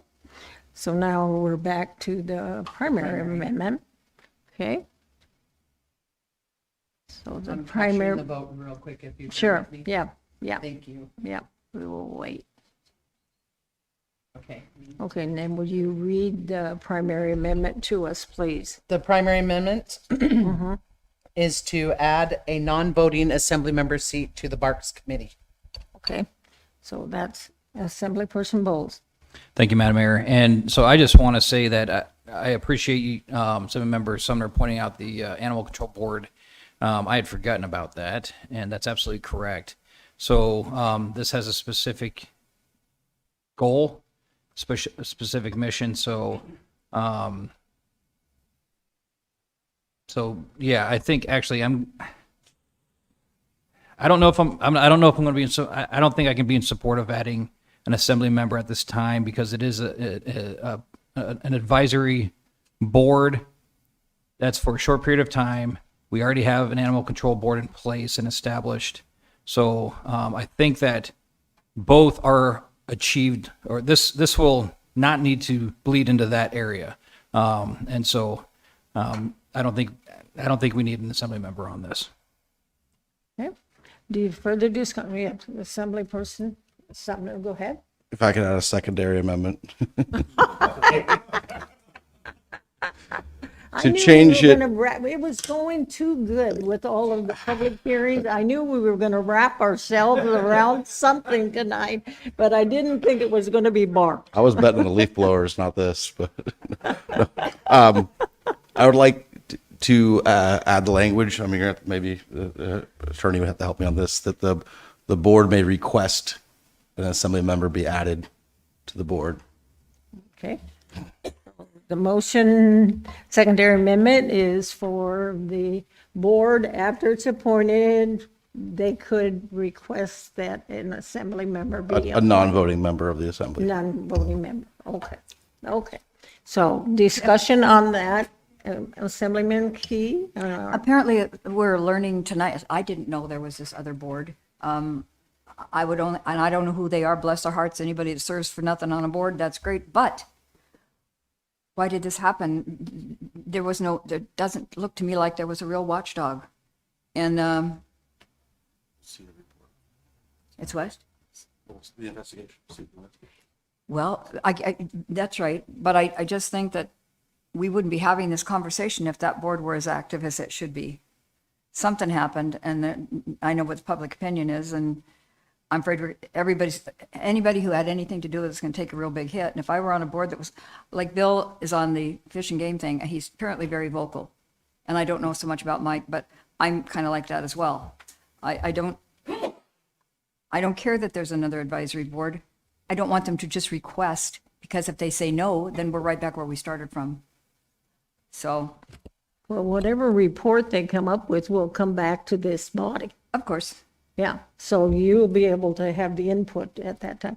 Deputy Mayor, did you have your hand up? Yeah, I'd like to start another group. Wait a minute, we've got a secondary on the floor already, Madam Mayor. Okay, so can't. Tertiary amendments are not allowed. Okay, let's see. So the secondary amendment is for the, I'm sorry, I didn't, Assemblyperson Gamble, your name is down here. Is this old or new? I'm not sure, but I'll speak. I'll give you the floor and you Yeah, I can just want to say, decide. I just want to say again that, sitting on the Port Commission and sitting on the Fish and Wildlife Commission, how extremely grateful they are to have an assembly person on there that is active and is advocating and promoting, what they're doing. And I think that once this assembly position, whoever it is there and they're active, that the board will be very appreciative to have somebody there that has direct ties to the assembly that can advocate for them. Thank you. Okay. And Deputy Mayor. I just say the, fish board didn't commit a bunch of, murdered a bunch of fish and stuff, and it isn't very controversial. I disagree. I bet you a lot of those murdered a lot of fish. You guys didn't restrict the fishing for the summer, right? So we don't have the 2,000 people coming out after us, right? Assemblyperson. Question to Ms. Mickey. Do you, after this kind of conversation, do you still feel that your heart would be in it and you'd want to be in that kind of board? Assuming that, it's approved. We have to stay on the that's why- secondary amendment. Okay. Thank you, sorry. Okay, secondary amendment. Does anybody need it read after this? Okay. and I just want to read. clarify because everybody's talking and make sure everybody understands. Sure. Your secondary amendment was to remove the language in the primary and then replace it with that the board can request it, or right? Okay. Okay, all righty. So is there objection to the second? There is objection to the secondary amendment. Okay, so. To me, that's very weak language. It just says, well, we'll go hat in hand and see if somebody wants to get that person, the assembly person on the board. I don't think the public's going to be happy with that because it sounds manipulative to me. And whether it's me or somebody else, I mean, I don't think anybody on here would do anything different than I would, except maybe I'm louder. But I just, that guts for me, the public's access through its representatives to say anything to the board, to be involved in any way, to be a conduit. So I think the fact that an assembly member, as I've said, and I won't go on about it, but I just think that when the public elects people to do something and somebody who's elected to do that goes out and does it, that's the only way the public has of accessing what we do or what any of these boards do. So I sure do wish is let it be. Okay, we're ready. Assemblyperson Fana, ready to vote? I am not going to support this amendment for some of the reasons that we are elected and people have chosen us to represent certain things, and there's a will from this body to have member, and especially hearing from the other boards that they're appreciative. I think they will appreciate it, so I think they don't get to decide. Right now we get to decide, and we should decide. And I want to support fellow assembly who's willing to dedicate time to it. She's not going to, or he or she, in this case, she was not going to get paid extra or anything like that, but wants to be able to have input in there. I'm all for it. Okay, we're ready to vote, I guess, then, huh? Because there is objection. And just explain it one more time, what yes means, what no means. Okay, first of all, Let me make sure that Assemblymember Bernier has already entered his vote and that wasn't an accident. Okay, as well as Assemblymember Sumner, and that was not an accident. Okay, thank you. So Assemblymember Summer's secondary amendment is that the Barks may request an Assembly member non-voting seat be added to the committee. Okay.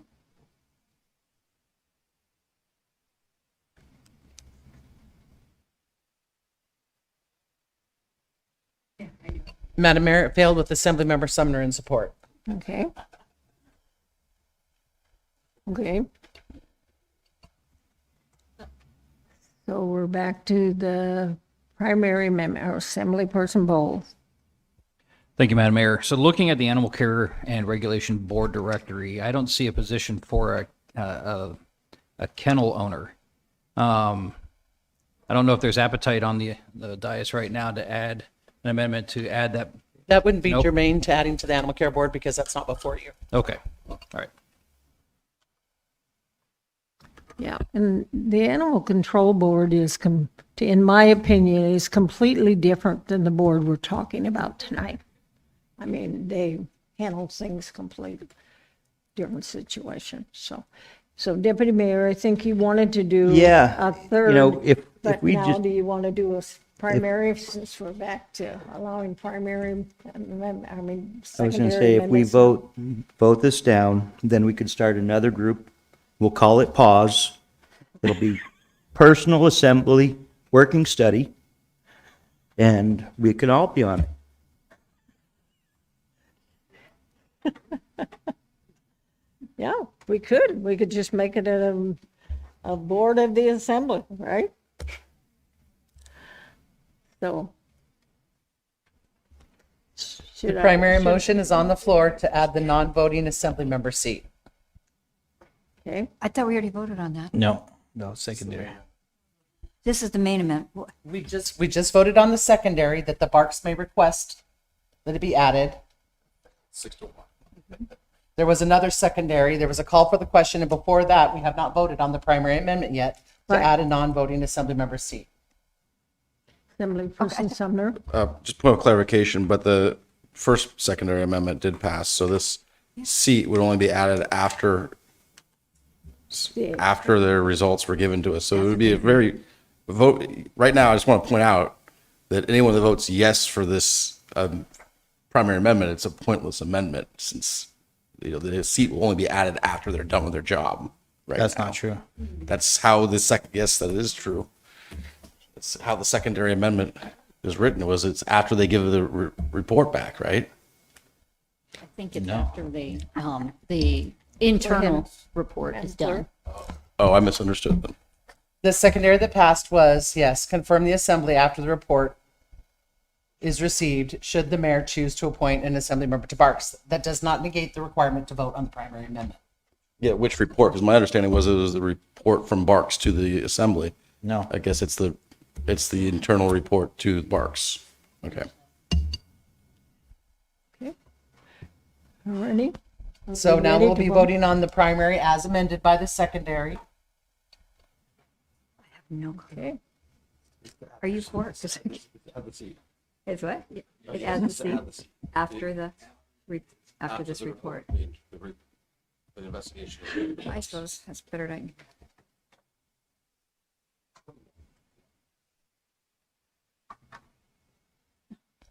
Madam Mayor, it passed with Assemblymember Bernier opposed. Okay. Ready, so now we're to the main motion for ordinance 26-056 as amended. Correct.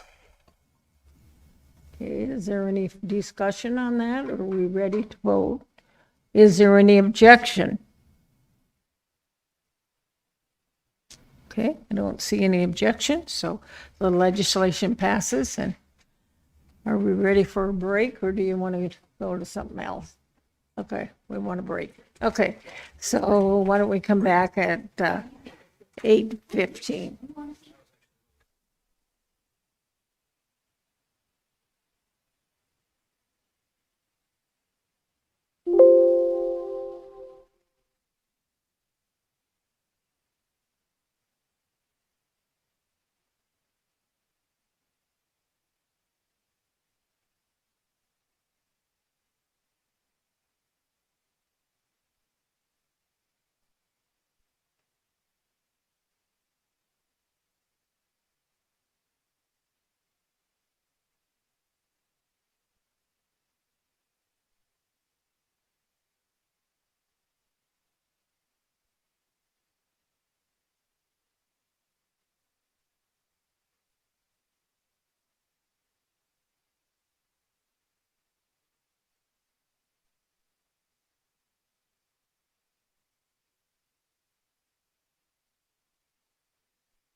Can I have the assembly come back to order, please?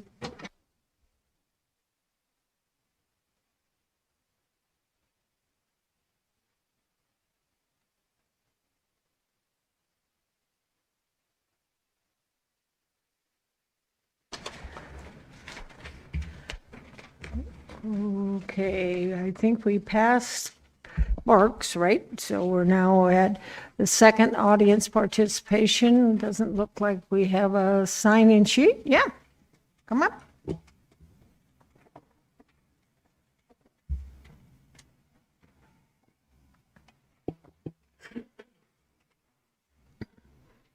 You'll have to turn the mic on there, sir.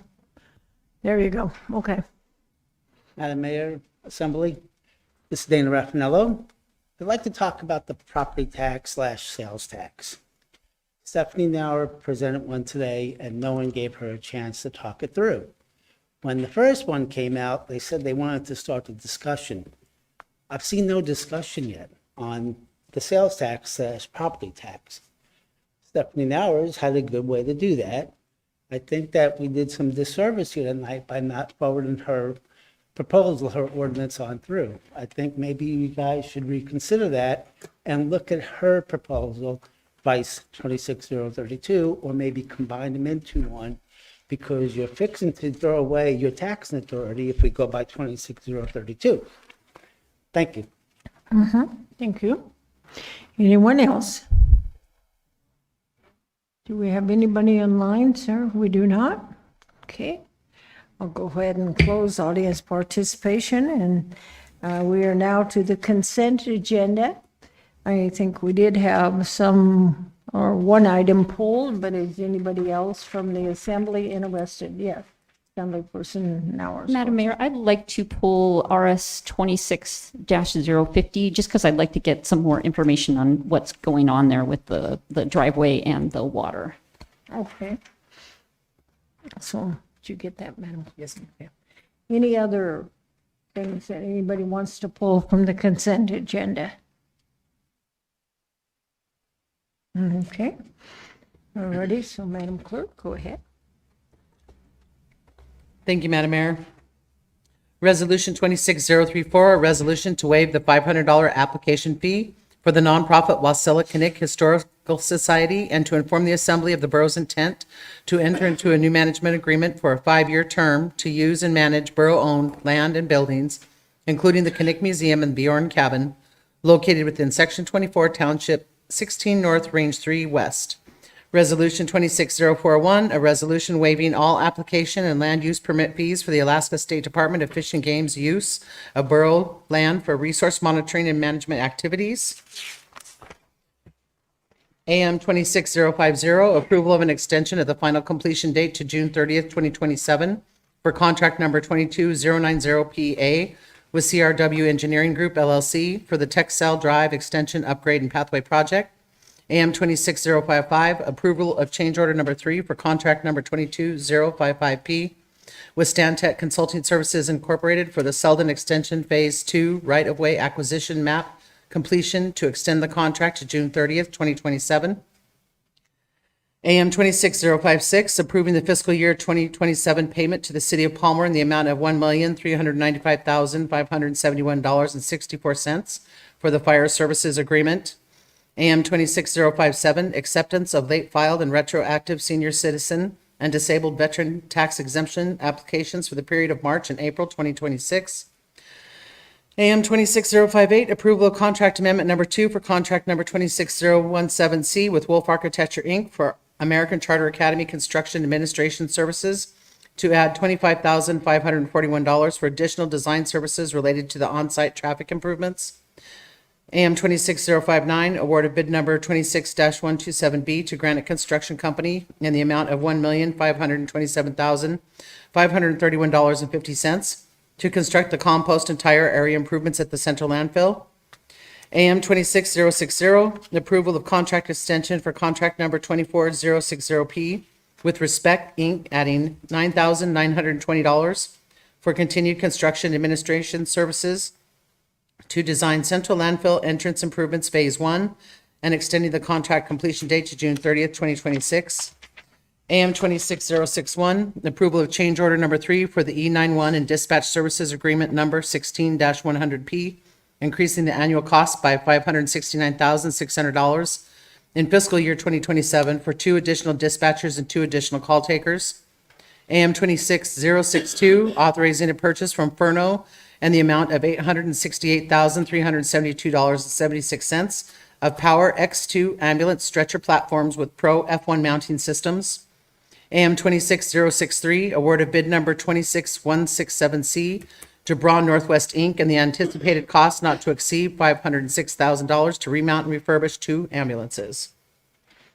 Okay, Deputy Mayor? I move to approve the consent agenda as read into the record by the clerk. Any objection from the assembly? Okay, hearing none, the consent agenda has been approved. There is no unfinished business. Mayor, we had 2 pieces pulled. Oh, you're absolutely right. Thank you. So the first one was pulled by Assemblymember Nowers. It's Resolution 26050, a resolution amending the budget for Birch Tree Charter School and approving the budget for American Charter Academy to address unforeseen conditions, infrastructure needs, and resulting cost impacts during construction. Okay, Assemblyperson Hours, would you move, please? and Yes, then discuss? I move RS 26-050, and if I could just ask for staff report to hear more about what's going on with the water issues and the driveway and what we might, I know we're transferring 900,000, but how much uncertainty we might have and if we might end up having even higher costs, or Go if we ahead, think sir. that'll cover Go it. ahead.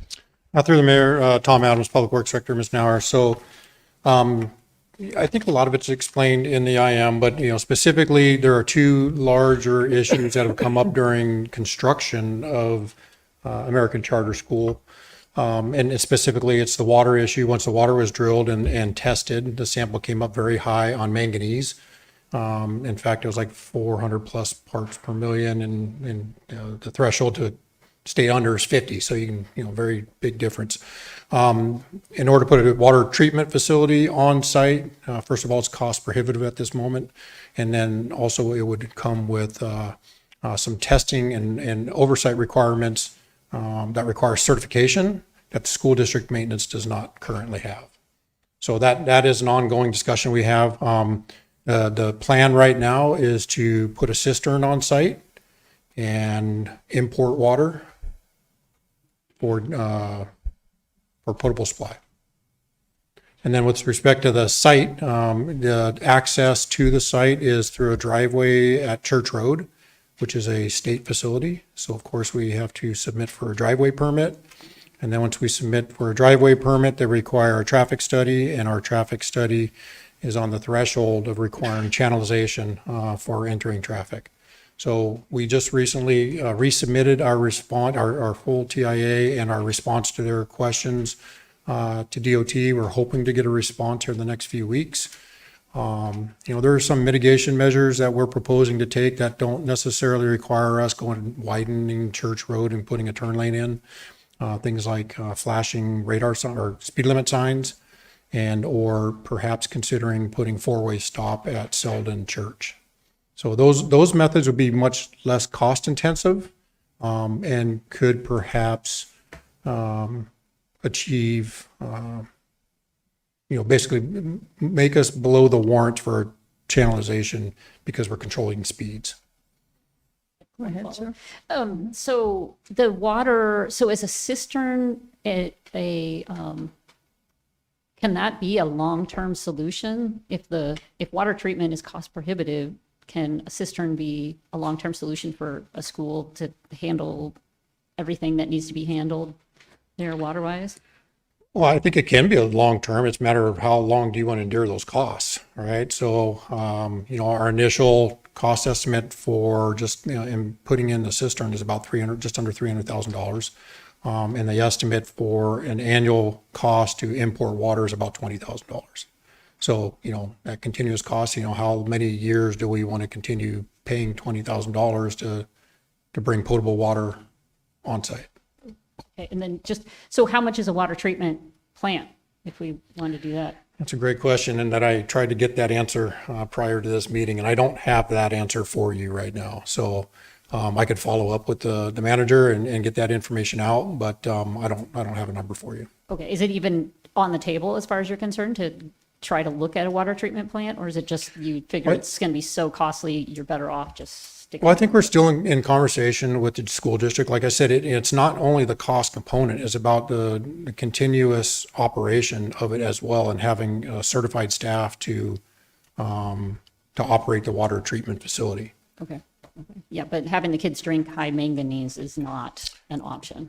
Like, I wouldn't want my kids Yeah. drinking high manganese water. I mean, there's a reason there's thresholds that DEC sets, and that threshold's 50, and our tested water was over 400. Yeah, So okay. we need to get below 50 for us to consider that So a we've got to do potable one. supply. One or the other. We've got to either import water or we've got to do a treatment. Those are Correct. the two options. Correct. Okay. Deputy Mayor and then Assemblyperson Sumner. How big is that site? They're on how To the many? mayor, Assemblyman Bernier. So the borough site itself is a much larger parcel. What was subdivided specific to the use for American Charter was about 20 acres. And that well, is that down closer to the stream? The well itself, you mean in its proximity When they to the drilled stream? it? No, well, I mean, the stream's pretty close to the site. So, Yeah. there's a large wetland bog that, extends northeastward, and it comes across Church, and then it's, right on the north side of that site. So the well's, I think, on the northwest corner of the site. I can't tell you right now how many feet away from that. I mean, there's separation distances we would have to meet from surface water, so. Well, what I'm wondering is if you took and drilled a different well or looked into different well up the hill further and maybe getting away from that. Probably a Mr. lot of Bernier, I mean, groundwater it is a coming possibility, but, having now understood that we have found, a water sample with high manganese, it's our understanding that maybe that's not an uncommon problem in the Pittman area, Pittman Church Road area. So, but it could be something we go find or try to drill another well. Wells aren't cheap to drill either, so there's a cost component that have to be considered. But if it pays dividends, it pays dividends. Yeah, 20 acres is a pretty good Pretty size site. area. You're hunting water. Assemblyperson Sumner. Oh, I was just gonna say what Mr. Bernier was saying, but I do know some water witchers. If you guys are interested. Assemblyperson Gamble. Thank you, Madam Mayor. Hey, Tom, what was the depth of the well? What, 160 comes to mind right away, but that's a number I'm going to have to confirm for you. Okay, thank you. Assemblyperson Mountain Hours. I just wonder if there's other people in that area who have high manganese who would like to be off it, if there might be some ability to look at like a community well treatment kind of system where you could amortize the costs. If other people are, if that is prevalent in that surrounding area. Not close enough. Yeah, anyways. Brings on a whole different set of conversations with respect to operating a community water system.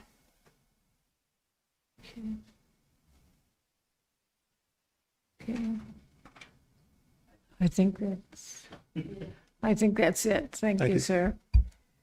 Further discussion on resolution 26-050. Yes, Assemblyperson Fong. Whatever Mr. Bernier said and Mr. Sumner kind of brought up, I think there's a lot of merit there. Is this resolution, as it written, does it direct a certain direction right now? Is there, I guess, or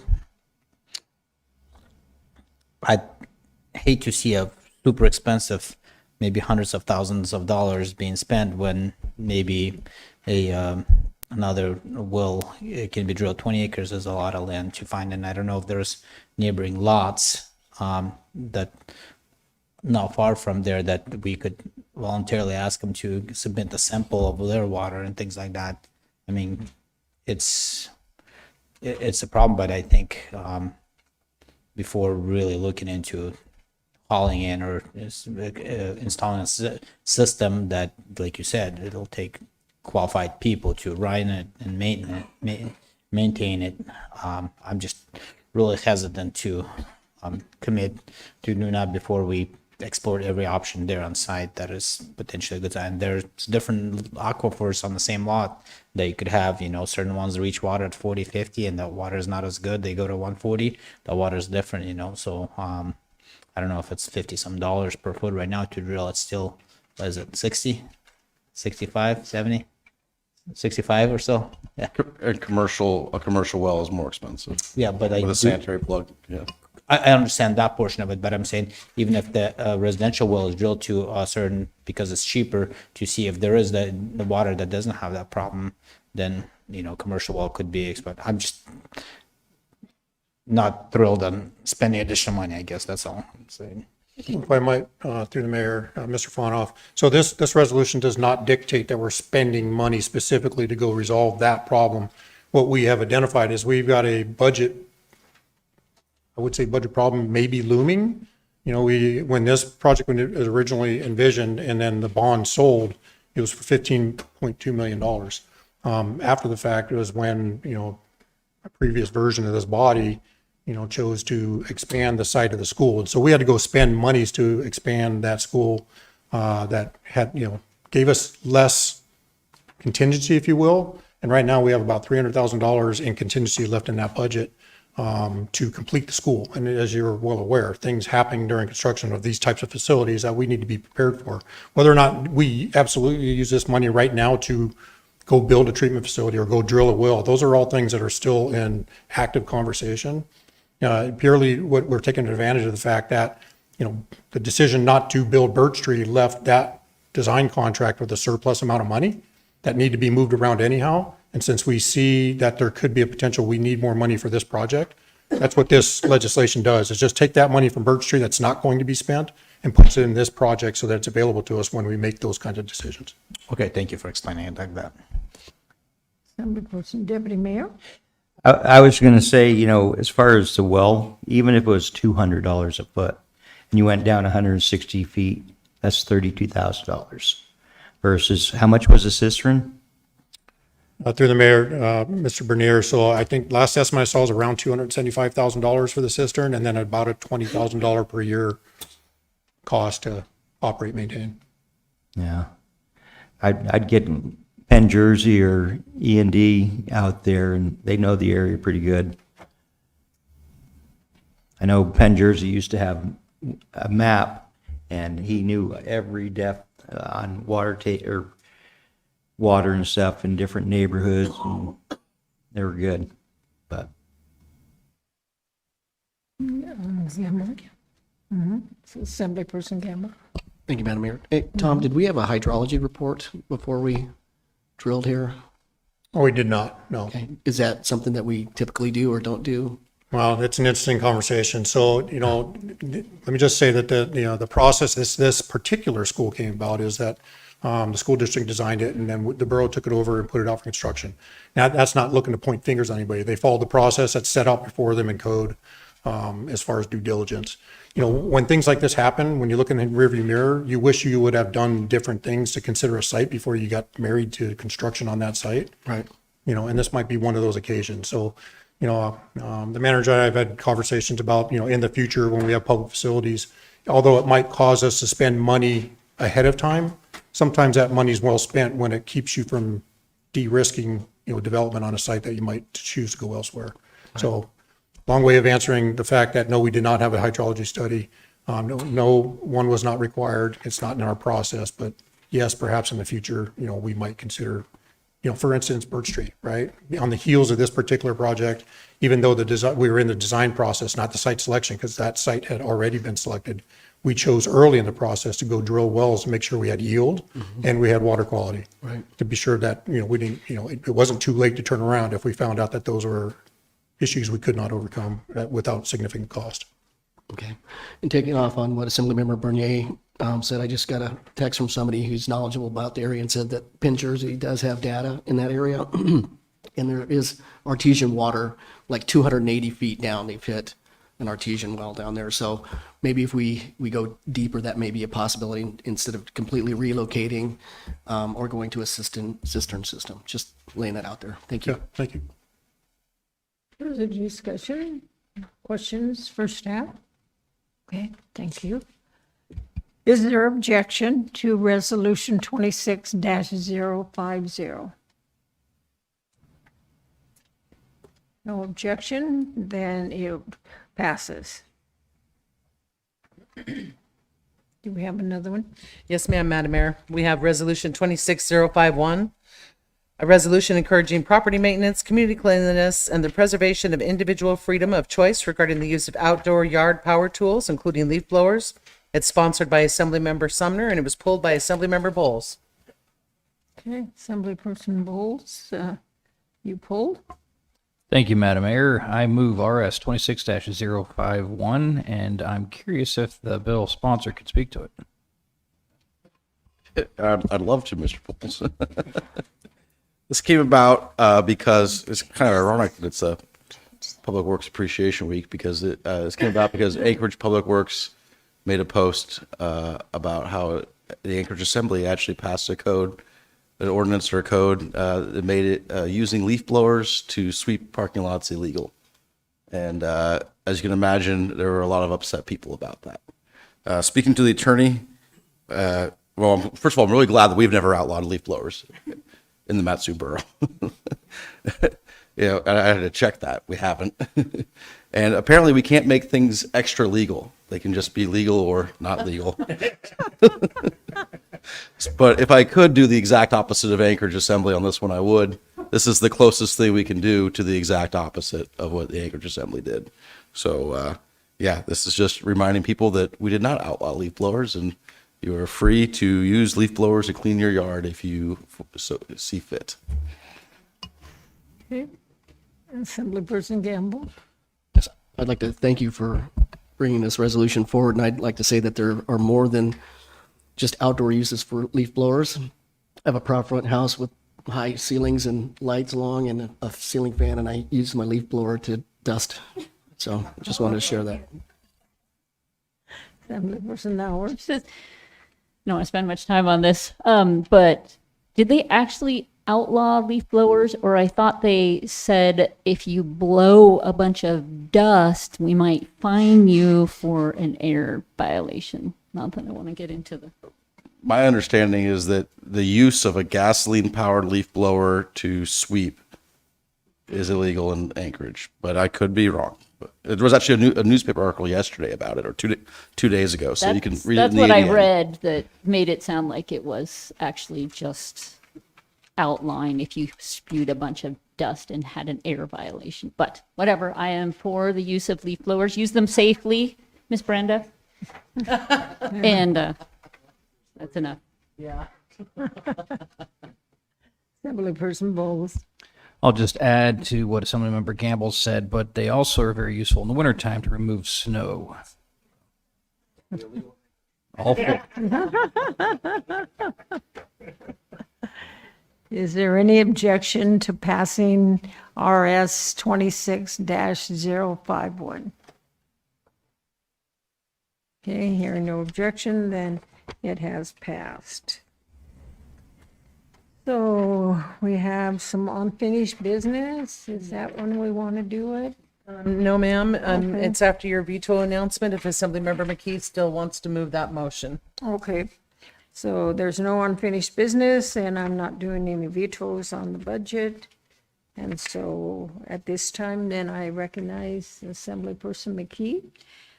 Yes, I move to reconsider removing OR 26065 from introduction, and I want to change my vote on that.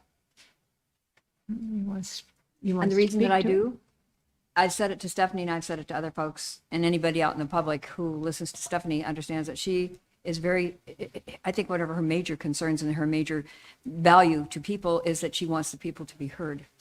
And I think that does that. I think it gives them something concrete. They can say, well, if we do this, then this will happen. I think people need to weigh in on something. Again, like I first said, taxes are raining like raindrops, but this actually gives the public a chance to address a specific issue. So I would like to change my vote. The proper language is reconsider, madam. I'm sorry. Assemblymember McKee, reconsider. Okay, yes, reconsider. Okay. Ready, so I should ask if there's no Assemblyperson Bowles? I object. You what? I object. You object, okay. So, discussion then by Assemblyperson? Yes. And remember, we're just talking about reconsidering the vote. Is it my understanding that people can reconsider only if they're on the prevailing side? He was on the prevailing side. Hold on. We passed the budget. That's for the budget, correct? Or no? No, 065 is for that Stephanie Nauer, Assemblymember Nauer's. It was the up, the sales second tax. introduction for the 16th of June. Ordinance 26065. Oh, okay, okay. Okay.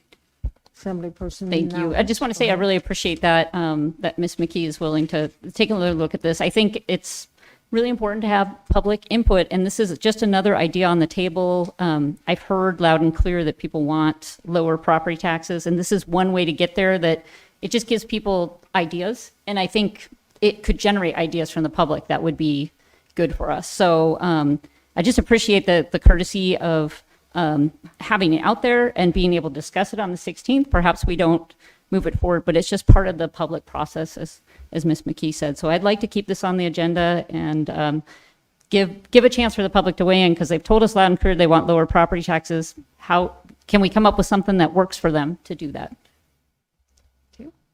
Further discussions, okay, Assemblyperson Bowles? Thank you, Madam Mayor. I think this ordinance is being misrepresented. This would absolutely not lower property taxes. What this does is add a sales tax on Okay, order. Yeah, we're just supposed to be talking about the reconsideration now. This is for reconsideration of the introduction of the ordinance. It Okay. should be debated if it's up for public hearing. So I disagree with reconsidering this. We spoke about this. We agreed that this will add another tax on top of all the taxes that we have already. So I think that we should not reconsider this. I think that we should move on, and we should work on lowering taxes in the borough. Further discussion? Okay, so there's a motion, and I understand there is an objection to the motion, so, Madam Clerk? Is everybody clear? Yes, reconsiders. Yes, Yeah, just reconsiders it.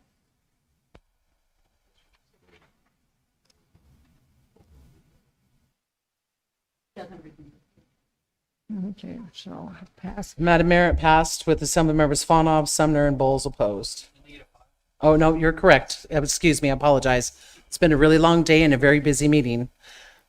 The meeting failed. It required 5 votes, but it had Assemblymember McKee, Bernier, and Gamble. McKee, Bernier, Gamble, and Nauer's in support.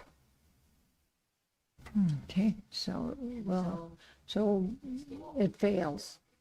Yeah, so reconsideration did not pass, right? Yes. Okay. So.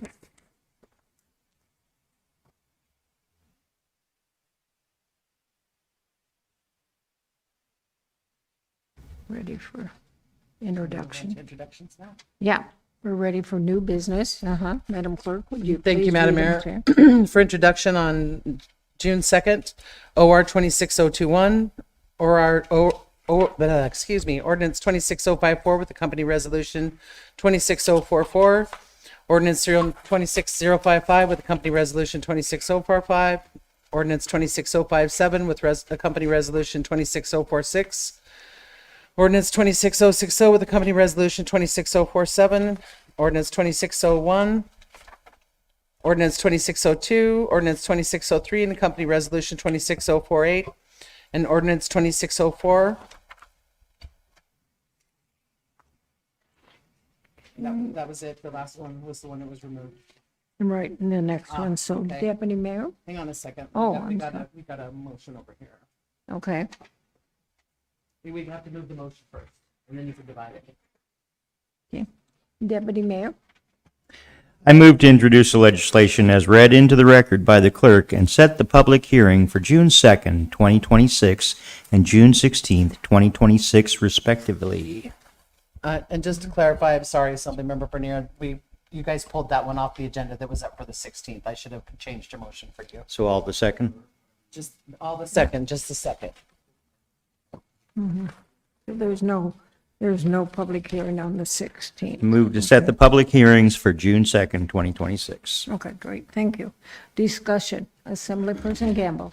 Thank you, Madam Mayor. I move to divide the question and take ordinance 26-021 separately.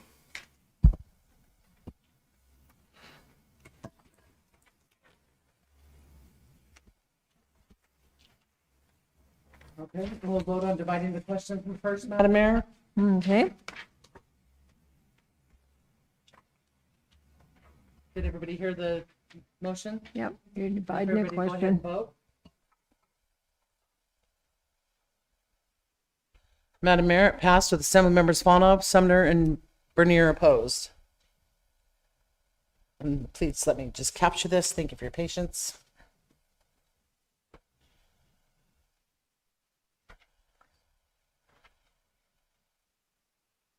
Okay, and now we're on to the first segment. Oh, I guess no, that failed. Never mind. We're on. You're on voting on your introductions. I'm sorry. You what? On to if there's no objection to introducing the legislation for June 2nd, that's your vote now. Right, Oh, no, it passed. I'm sorry, No. Madam Mayor. I am sorry. Okay. No, So your question he has been vote- divided and so has my brain. right. And so now we take up You take up the first segment, which is the June 2nd, and then the second segment will be the June 16th. Or, No, yeah. no, it will be, Yeah. which ordinance Madam Mayor. did you divide? I'm sorry.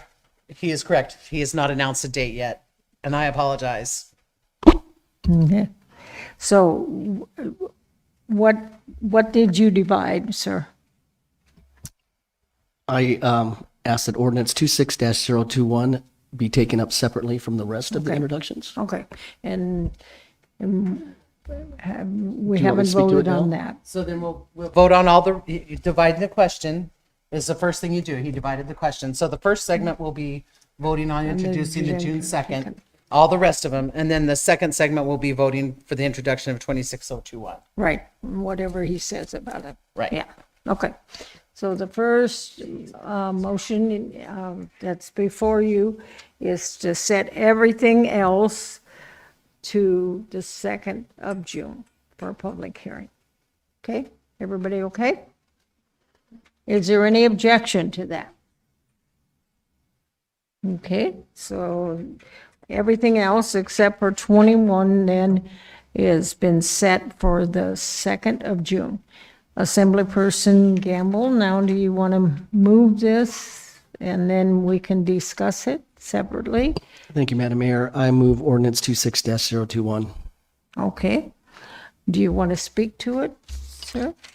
I do, thank you. All I want to do is change the date for the public hearing from June 2nd to June 16th. Okay, Because this affects all of the comprehensive plans out there, and we heard Ms. Fisher speak earlier about it, and I've had several community councils ask to have time to be able to talk in a general meeting, discuss it. I mean, they haven't said whether they're for it or against it, but they would like the opportunity since put it up affects 21 on there. their community councils, that they have a chance to weigh in on it. So I just wanted Okay. to extend the date to June 16th. Okay, discussion, oh, okay, Deputy Mayor? The only reason I opposed this was that the other tax stuff was all coming out on the 16th, and there was going to be a large amount of discussion and stuff just on taxes, and it'd be a bit longer meeting. So I figured if I had this in on the 2nd, then the 16th meeting wouldn't drag on so long. Okay, do you have a primary amendment you want to make, or you just want to speak in I was opposition? just opposition only. Okay, Assemblyperson Sumner. Yeah, I'm gonna also speak in opposition. We did, the community councils have had a lot of time to dwell on this. I mean, this was introduced, I think, 3 months ago. They went to the planning commission, actually twice. The planning commission only had a couple of members missing, and then they brought it back and discussed it again.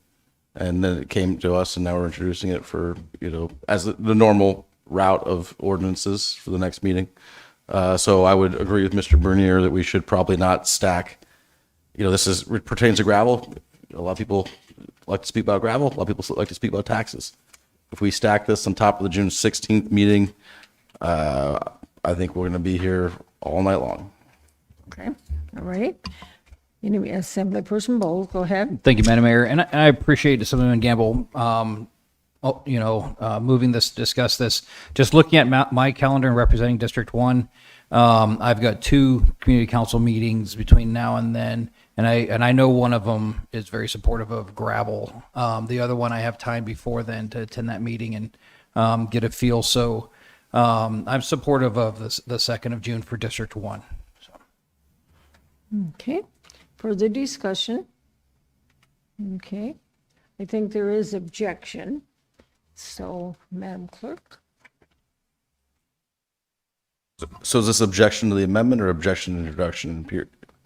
To the what I understand the motion is to approve 26021, but with a public hearing date of the 16th. So if we vote no, would it just kill the introduction, or would we have an opportunity to? I can clarify, Madam Mayor, Okay, if I sure. may. The second segment is to introduce ordinance serial number 26021 to set for public hearing for the 16th of June. If you vote that down, it will stay on public hearing for the 2nd of June. Okay, thank you. That was what I was wondering. Okay, Assemblyperson Gamble. Yes, Madam Mayor, I'd like to offer a secondary amendment to change the public hearing date to July 21st. Okay. That'll Alrighty, keep, so that'll keep it out there's- of the tax mix and won't lengthen that meeting. Yes. Okay, so there's a primary amendment now to change the public hearing date till July 21st, 2026, right? You know, I already, Assemblyperson Bowles. So I appreciate that, but we are entering construction season, and I think that we really need to think about this from the perspective of economic development and infrastructure. July is halfway through. We've got 3 months, in my mind, 4 months maybe. I understand wanting to get it out to community councils and getting as much feedback as possible, but I kind of feel like we're growing and we need to get as much gravel moving as possible. So that's kind of where I stand on that. Assemblyperson Gamble, go ahead. Thank you, Madam Mayor. I mean, I'm so tired, I can't remember what it is right now. With these comprehensive plans, that's what I was thinking of, that these communities have. I mean, that's what they use to shape what they want their communities to look like. Point in of the order. future. We shouldn't be discussing the ordinance. We should be discussing the introduction of the ordinance. Okay. Just the date. All right, so there's no real hurry to get this thing done. Why not give the public, and I hear Ms. McKee talk about this all the time, and Stephanie does too, about process and getting public input, and I don't see the hurry in getting this thing shoved through. I think we've got plenty of time to just let it sit there until July 21st, where the community councils can meet and get some input into this ordinance. Thank you. Okay, Deputy Mayor? Well, the nice thing about this, it'll all be decided in November when the whole people, not just community councils, but everyone gets to vote on it in November on the ballot. This isn't on the ballot. It has to go to the ballot. This isn't a gravel tax. No, the marijuana tax, and alcohol. We're not talking about marijuana and alcohol tax right now. This is on the gravel. I have. Okay. Never mind. Okay, so there is objection to changing it then, I think, to July 21st. So, I'm sorry, Assemblyperson Fanoff, did you want to say? At first, I was also under impression that we're discussing 061, because I think 061 was set possibly on the record, so I thought we're talking about 061, and then later we figured it out that it was 021 that we're discussing. So I'm saying whether I misheard or whether it was misspoken, which one we're talking about. So that's why I am now just making a confirmation we are talking about the 021.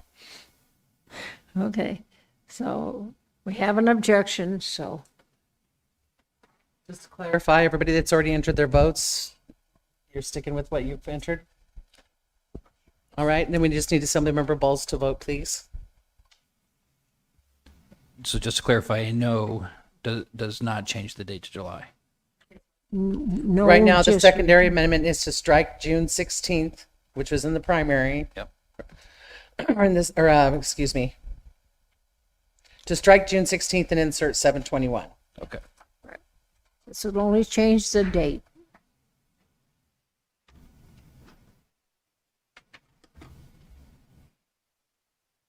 Okay, so, Madam Mayor, it failed with Assembly members McKee, Gamble, and Nowers in support.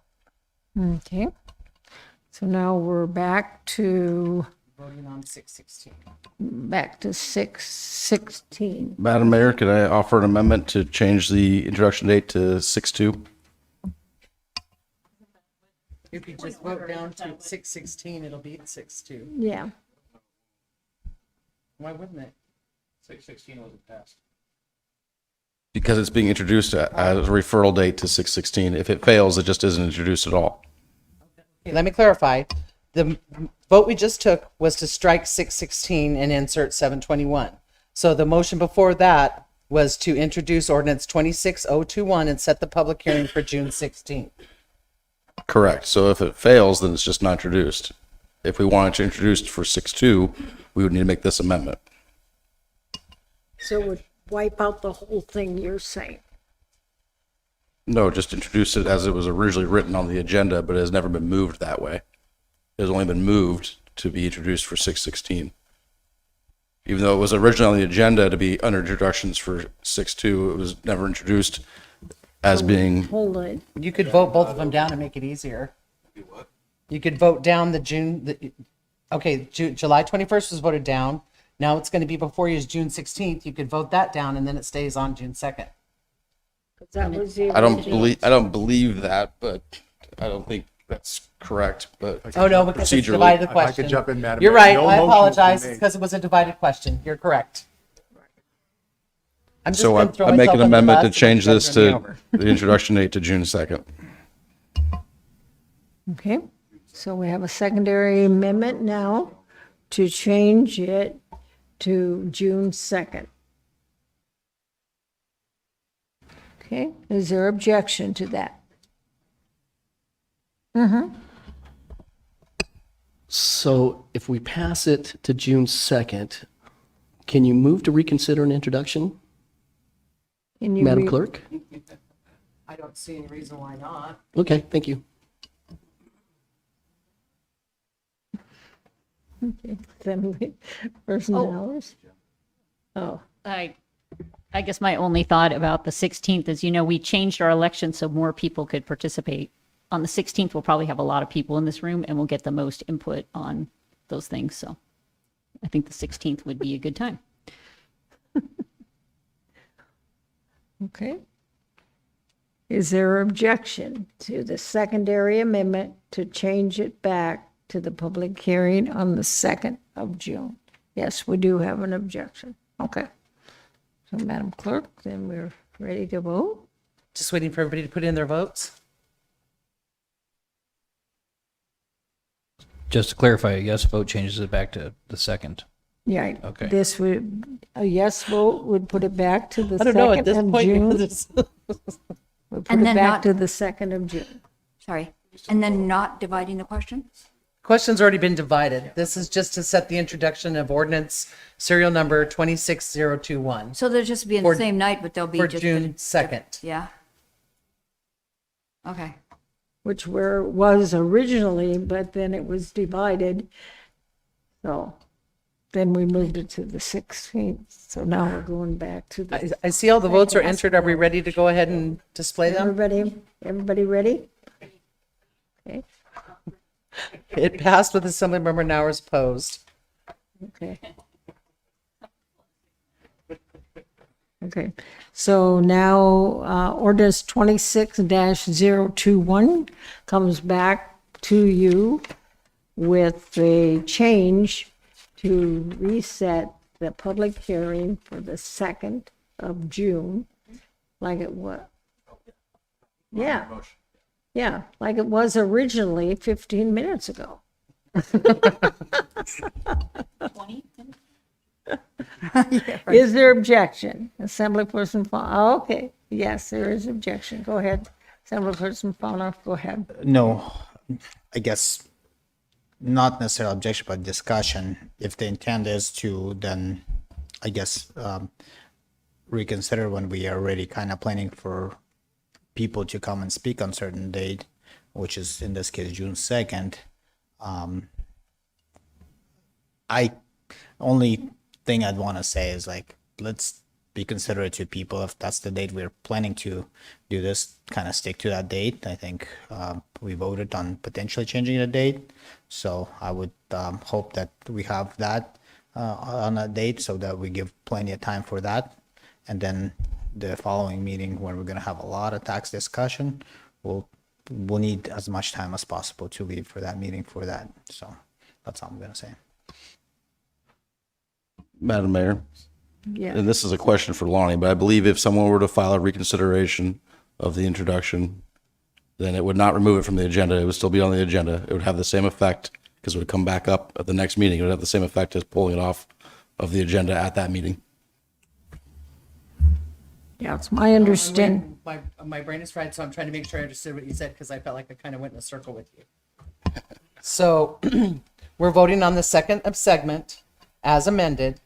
So you're saying reconsidering the vote after? If someone were to file a reconsideration, it was mentioned that you can, when you file a reconsideration on this, and yes, you obviously could file a reconsideration Yes. on introduction, If you're but on it would within not the remove it cycles. from the agenda. No, It would sir. still stay on the agenda. So You are then correct. it would have the same effect as if you were to pull it off the agenda at the meeting that comes up. So it's in effect, there's no difference. Correct. Alrighty, we still have an objection, is that right? From passing ordinance 26-021 with a public hearing date on the 2nd of June. That's what's before you now. We do not have an objection to that? Okay, so then it becomes passed and set for the 2nd of June, okay? And that's the only divided question we had, right, was just the one. Okay, Yes, ma'am. alrighty, so now we are to the vacancy report. Deputy Mayor. I move to confirm the removal of Pierre Charget from Lazy Mountain Road Service Area Board as requested by the mayor. Okay. Is there discussion on the vacancy report? Is there any objection? Okay, hearing none, then the vacancy report has been approved. There is no other new business.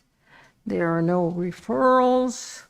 And we already took care of the one reconsideration.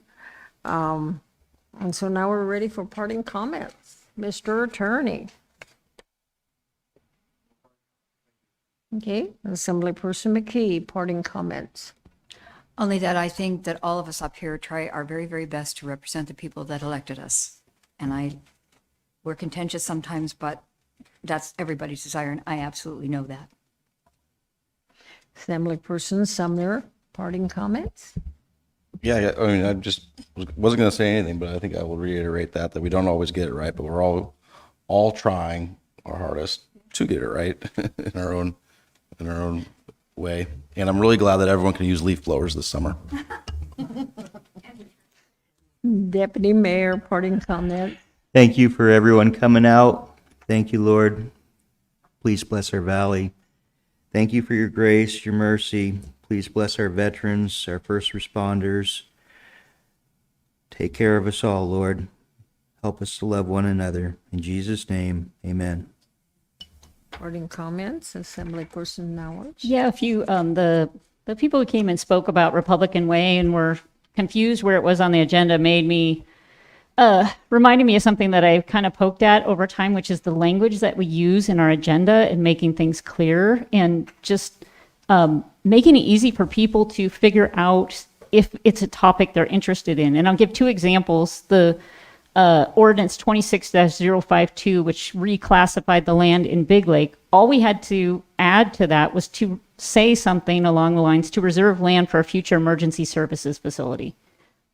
That would, I mean, you had to click into the ordinance and figure out all this stuff. But, you know, somebody might have been interested in that. They'd just be interested, the public, I think, in knowing that we're looking at that. And if you read that title, you wouldn't know what was going on. And then 26-053, you know, it does have the digital sign display project, but what we're doing there is delaying the purchase of a new digital sign because of cost increases and transferring funds to purchase ice Zamboni instead. Seems like a good use, but we could have put a little more language in there, and then it makes it easier for the public to figure out what we're talking about. And same thing with the sale of lands on the rivers. That one particularly, we could have said, you know, that we're selling these lands for a public purpose that includes dealing with erosion along the Matanuska River in the Butte area. People are really interested in that topic and how we, anyways. So just, I know I've mentioned that before, but the folks who were like, where on the agenda is Republican Way? It was actually in the agenda there, but it just trying to make it easier for people. On the proposal I am bringing, I want to be clear, this does give a property tax cut. It is a $75,000 property tax exemption it proposed for primary residences. So people who live here would get a $75,000 exemption. That's like $700 for people in this core area. For the outlying districts like the Butte, it could be $1,200. And in your district, because your mill rates are much higher, it could be a higher rate.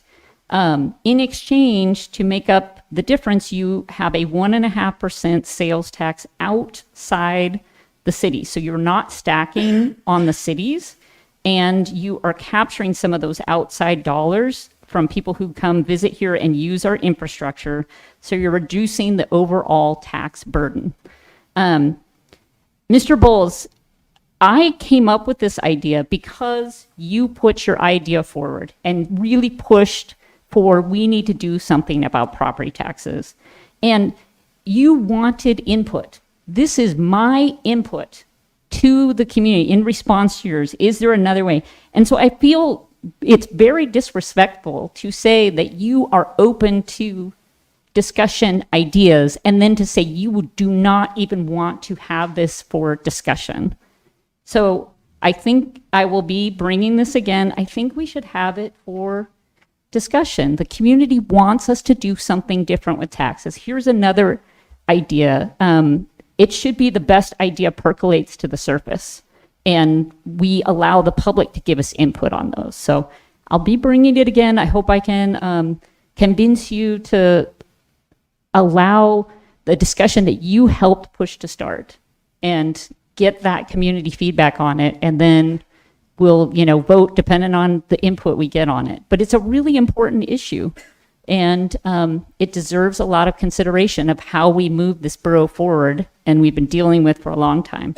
So, and then I was really happy to be at the Palmer Food Bank ribbon cutting along with the mayor and the Palmer mayor. That is really just amazing. If you had ever been in the food bank facility, was this hole in the wall. I don't know how it's really Valley spirit to make that operate, and it's really great to see them have a big facility that people can walk into and have space for the food that they need and for the services they're providing.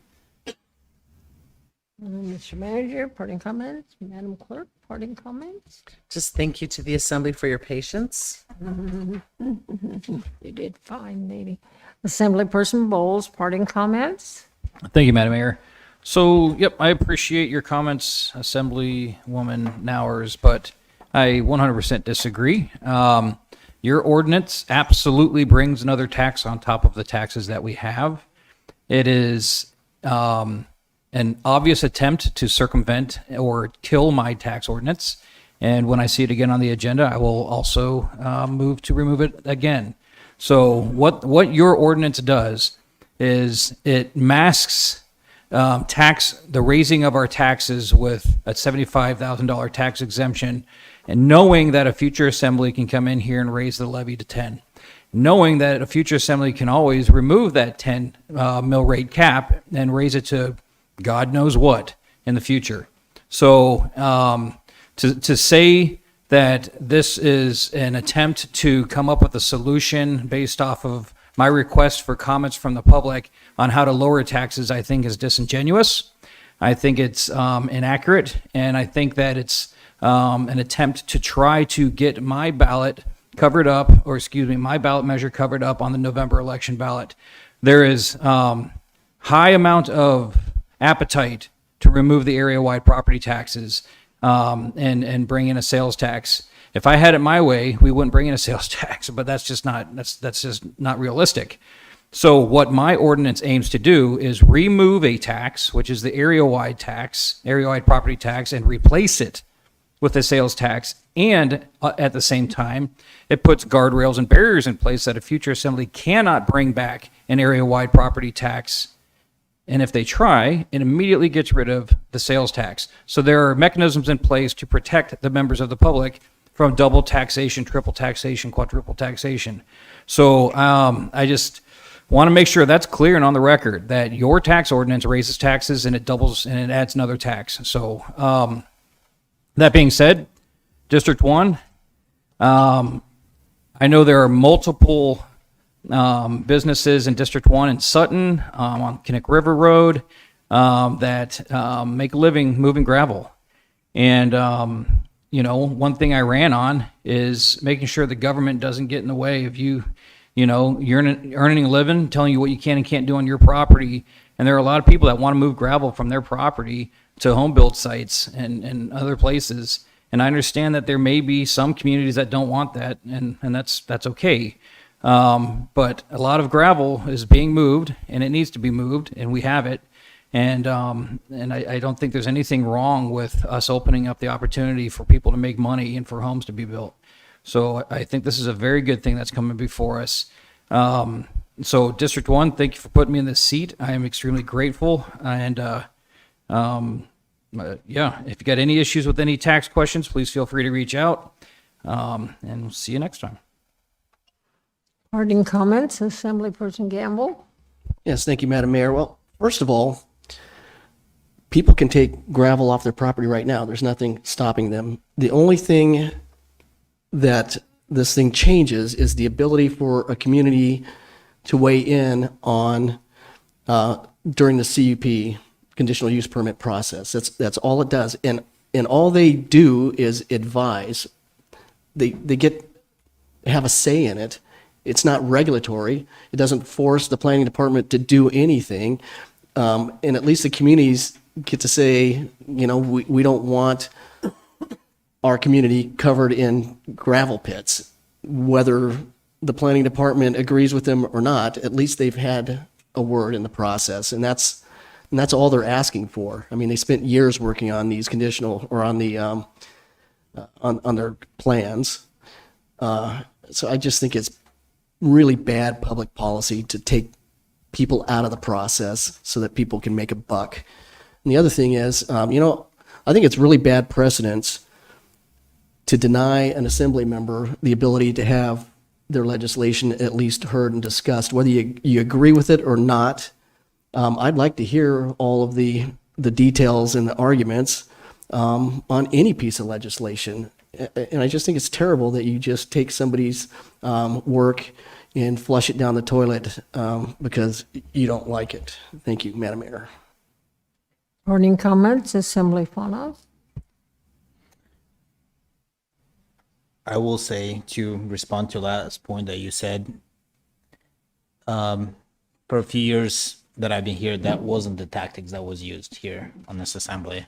And somebody started this tactic of removing things off of agenda before we even have a discussion. And in my case specifically, it was after a whole year of process of boards going and meeting and making certain recommendation, and we chose to, or this body chose to not even hear that and not to discuss it. So I guess pendulum swings both ways, and it's not pleasant when you're on the side that just got hit, you know, especially if you worked on something, if it's something that's common sense. I'd like to welcome the more respectful way of doing business on this body, but it takes all of us to not play that game, whether it's reconsidering, killing agenda because we have a public and this will sit good for the temporary moment. We're gonna pull this off and kill it. So I'm willing to do it. I've always been good if I said something, I'll deliver on it. But it would take all of us to be on that same page. Second part, Ms. McKee, if this goes through and you're still gonna apply for that position, I hope you'll be on that board and champion whatever's personal to you. I know I've talked to you several times. This was the very one that hit you personal. I've seen you cry about it when it comes to what has happened. And if there's improvements that can be made, recommendation on how these kennels and everything is operating, and you put your input there, I'll be the first one to support that. I do think it's a good thing to have a person there who can champion and help. I think example that Mr. Gamble and Bowles provided, that they're on the different boards, they welcome that, so it's going to be a good thing. That said, thank you so much. We will have no executive sessions, and unless there is objection, I will adjourn the meeting at 9:26.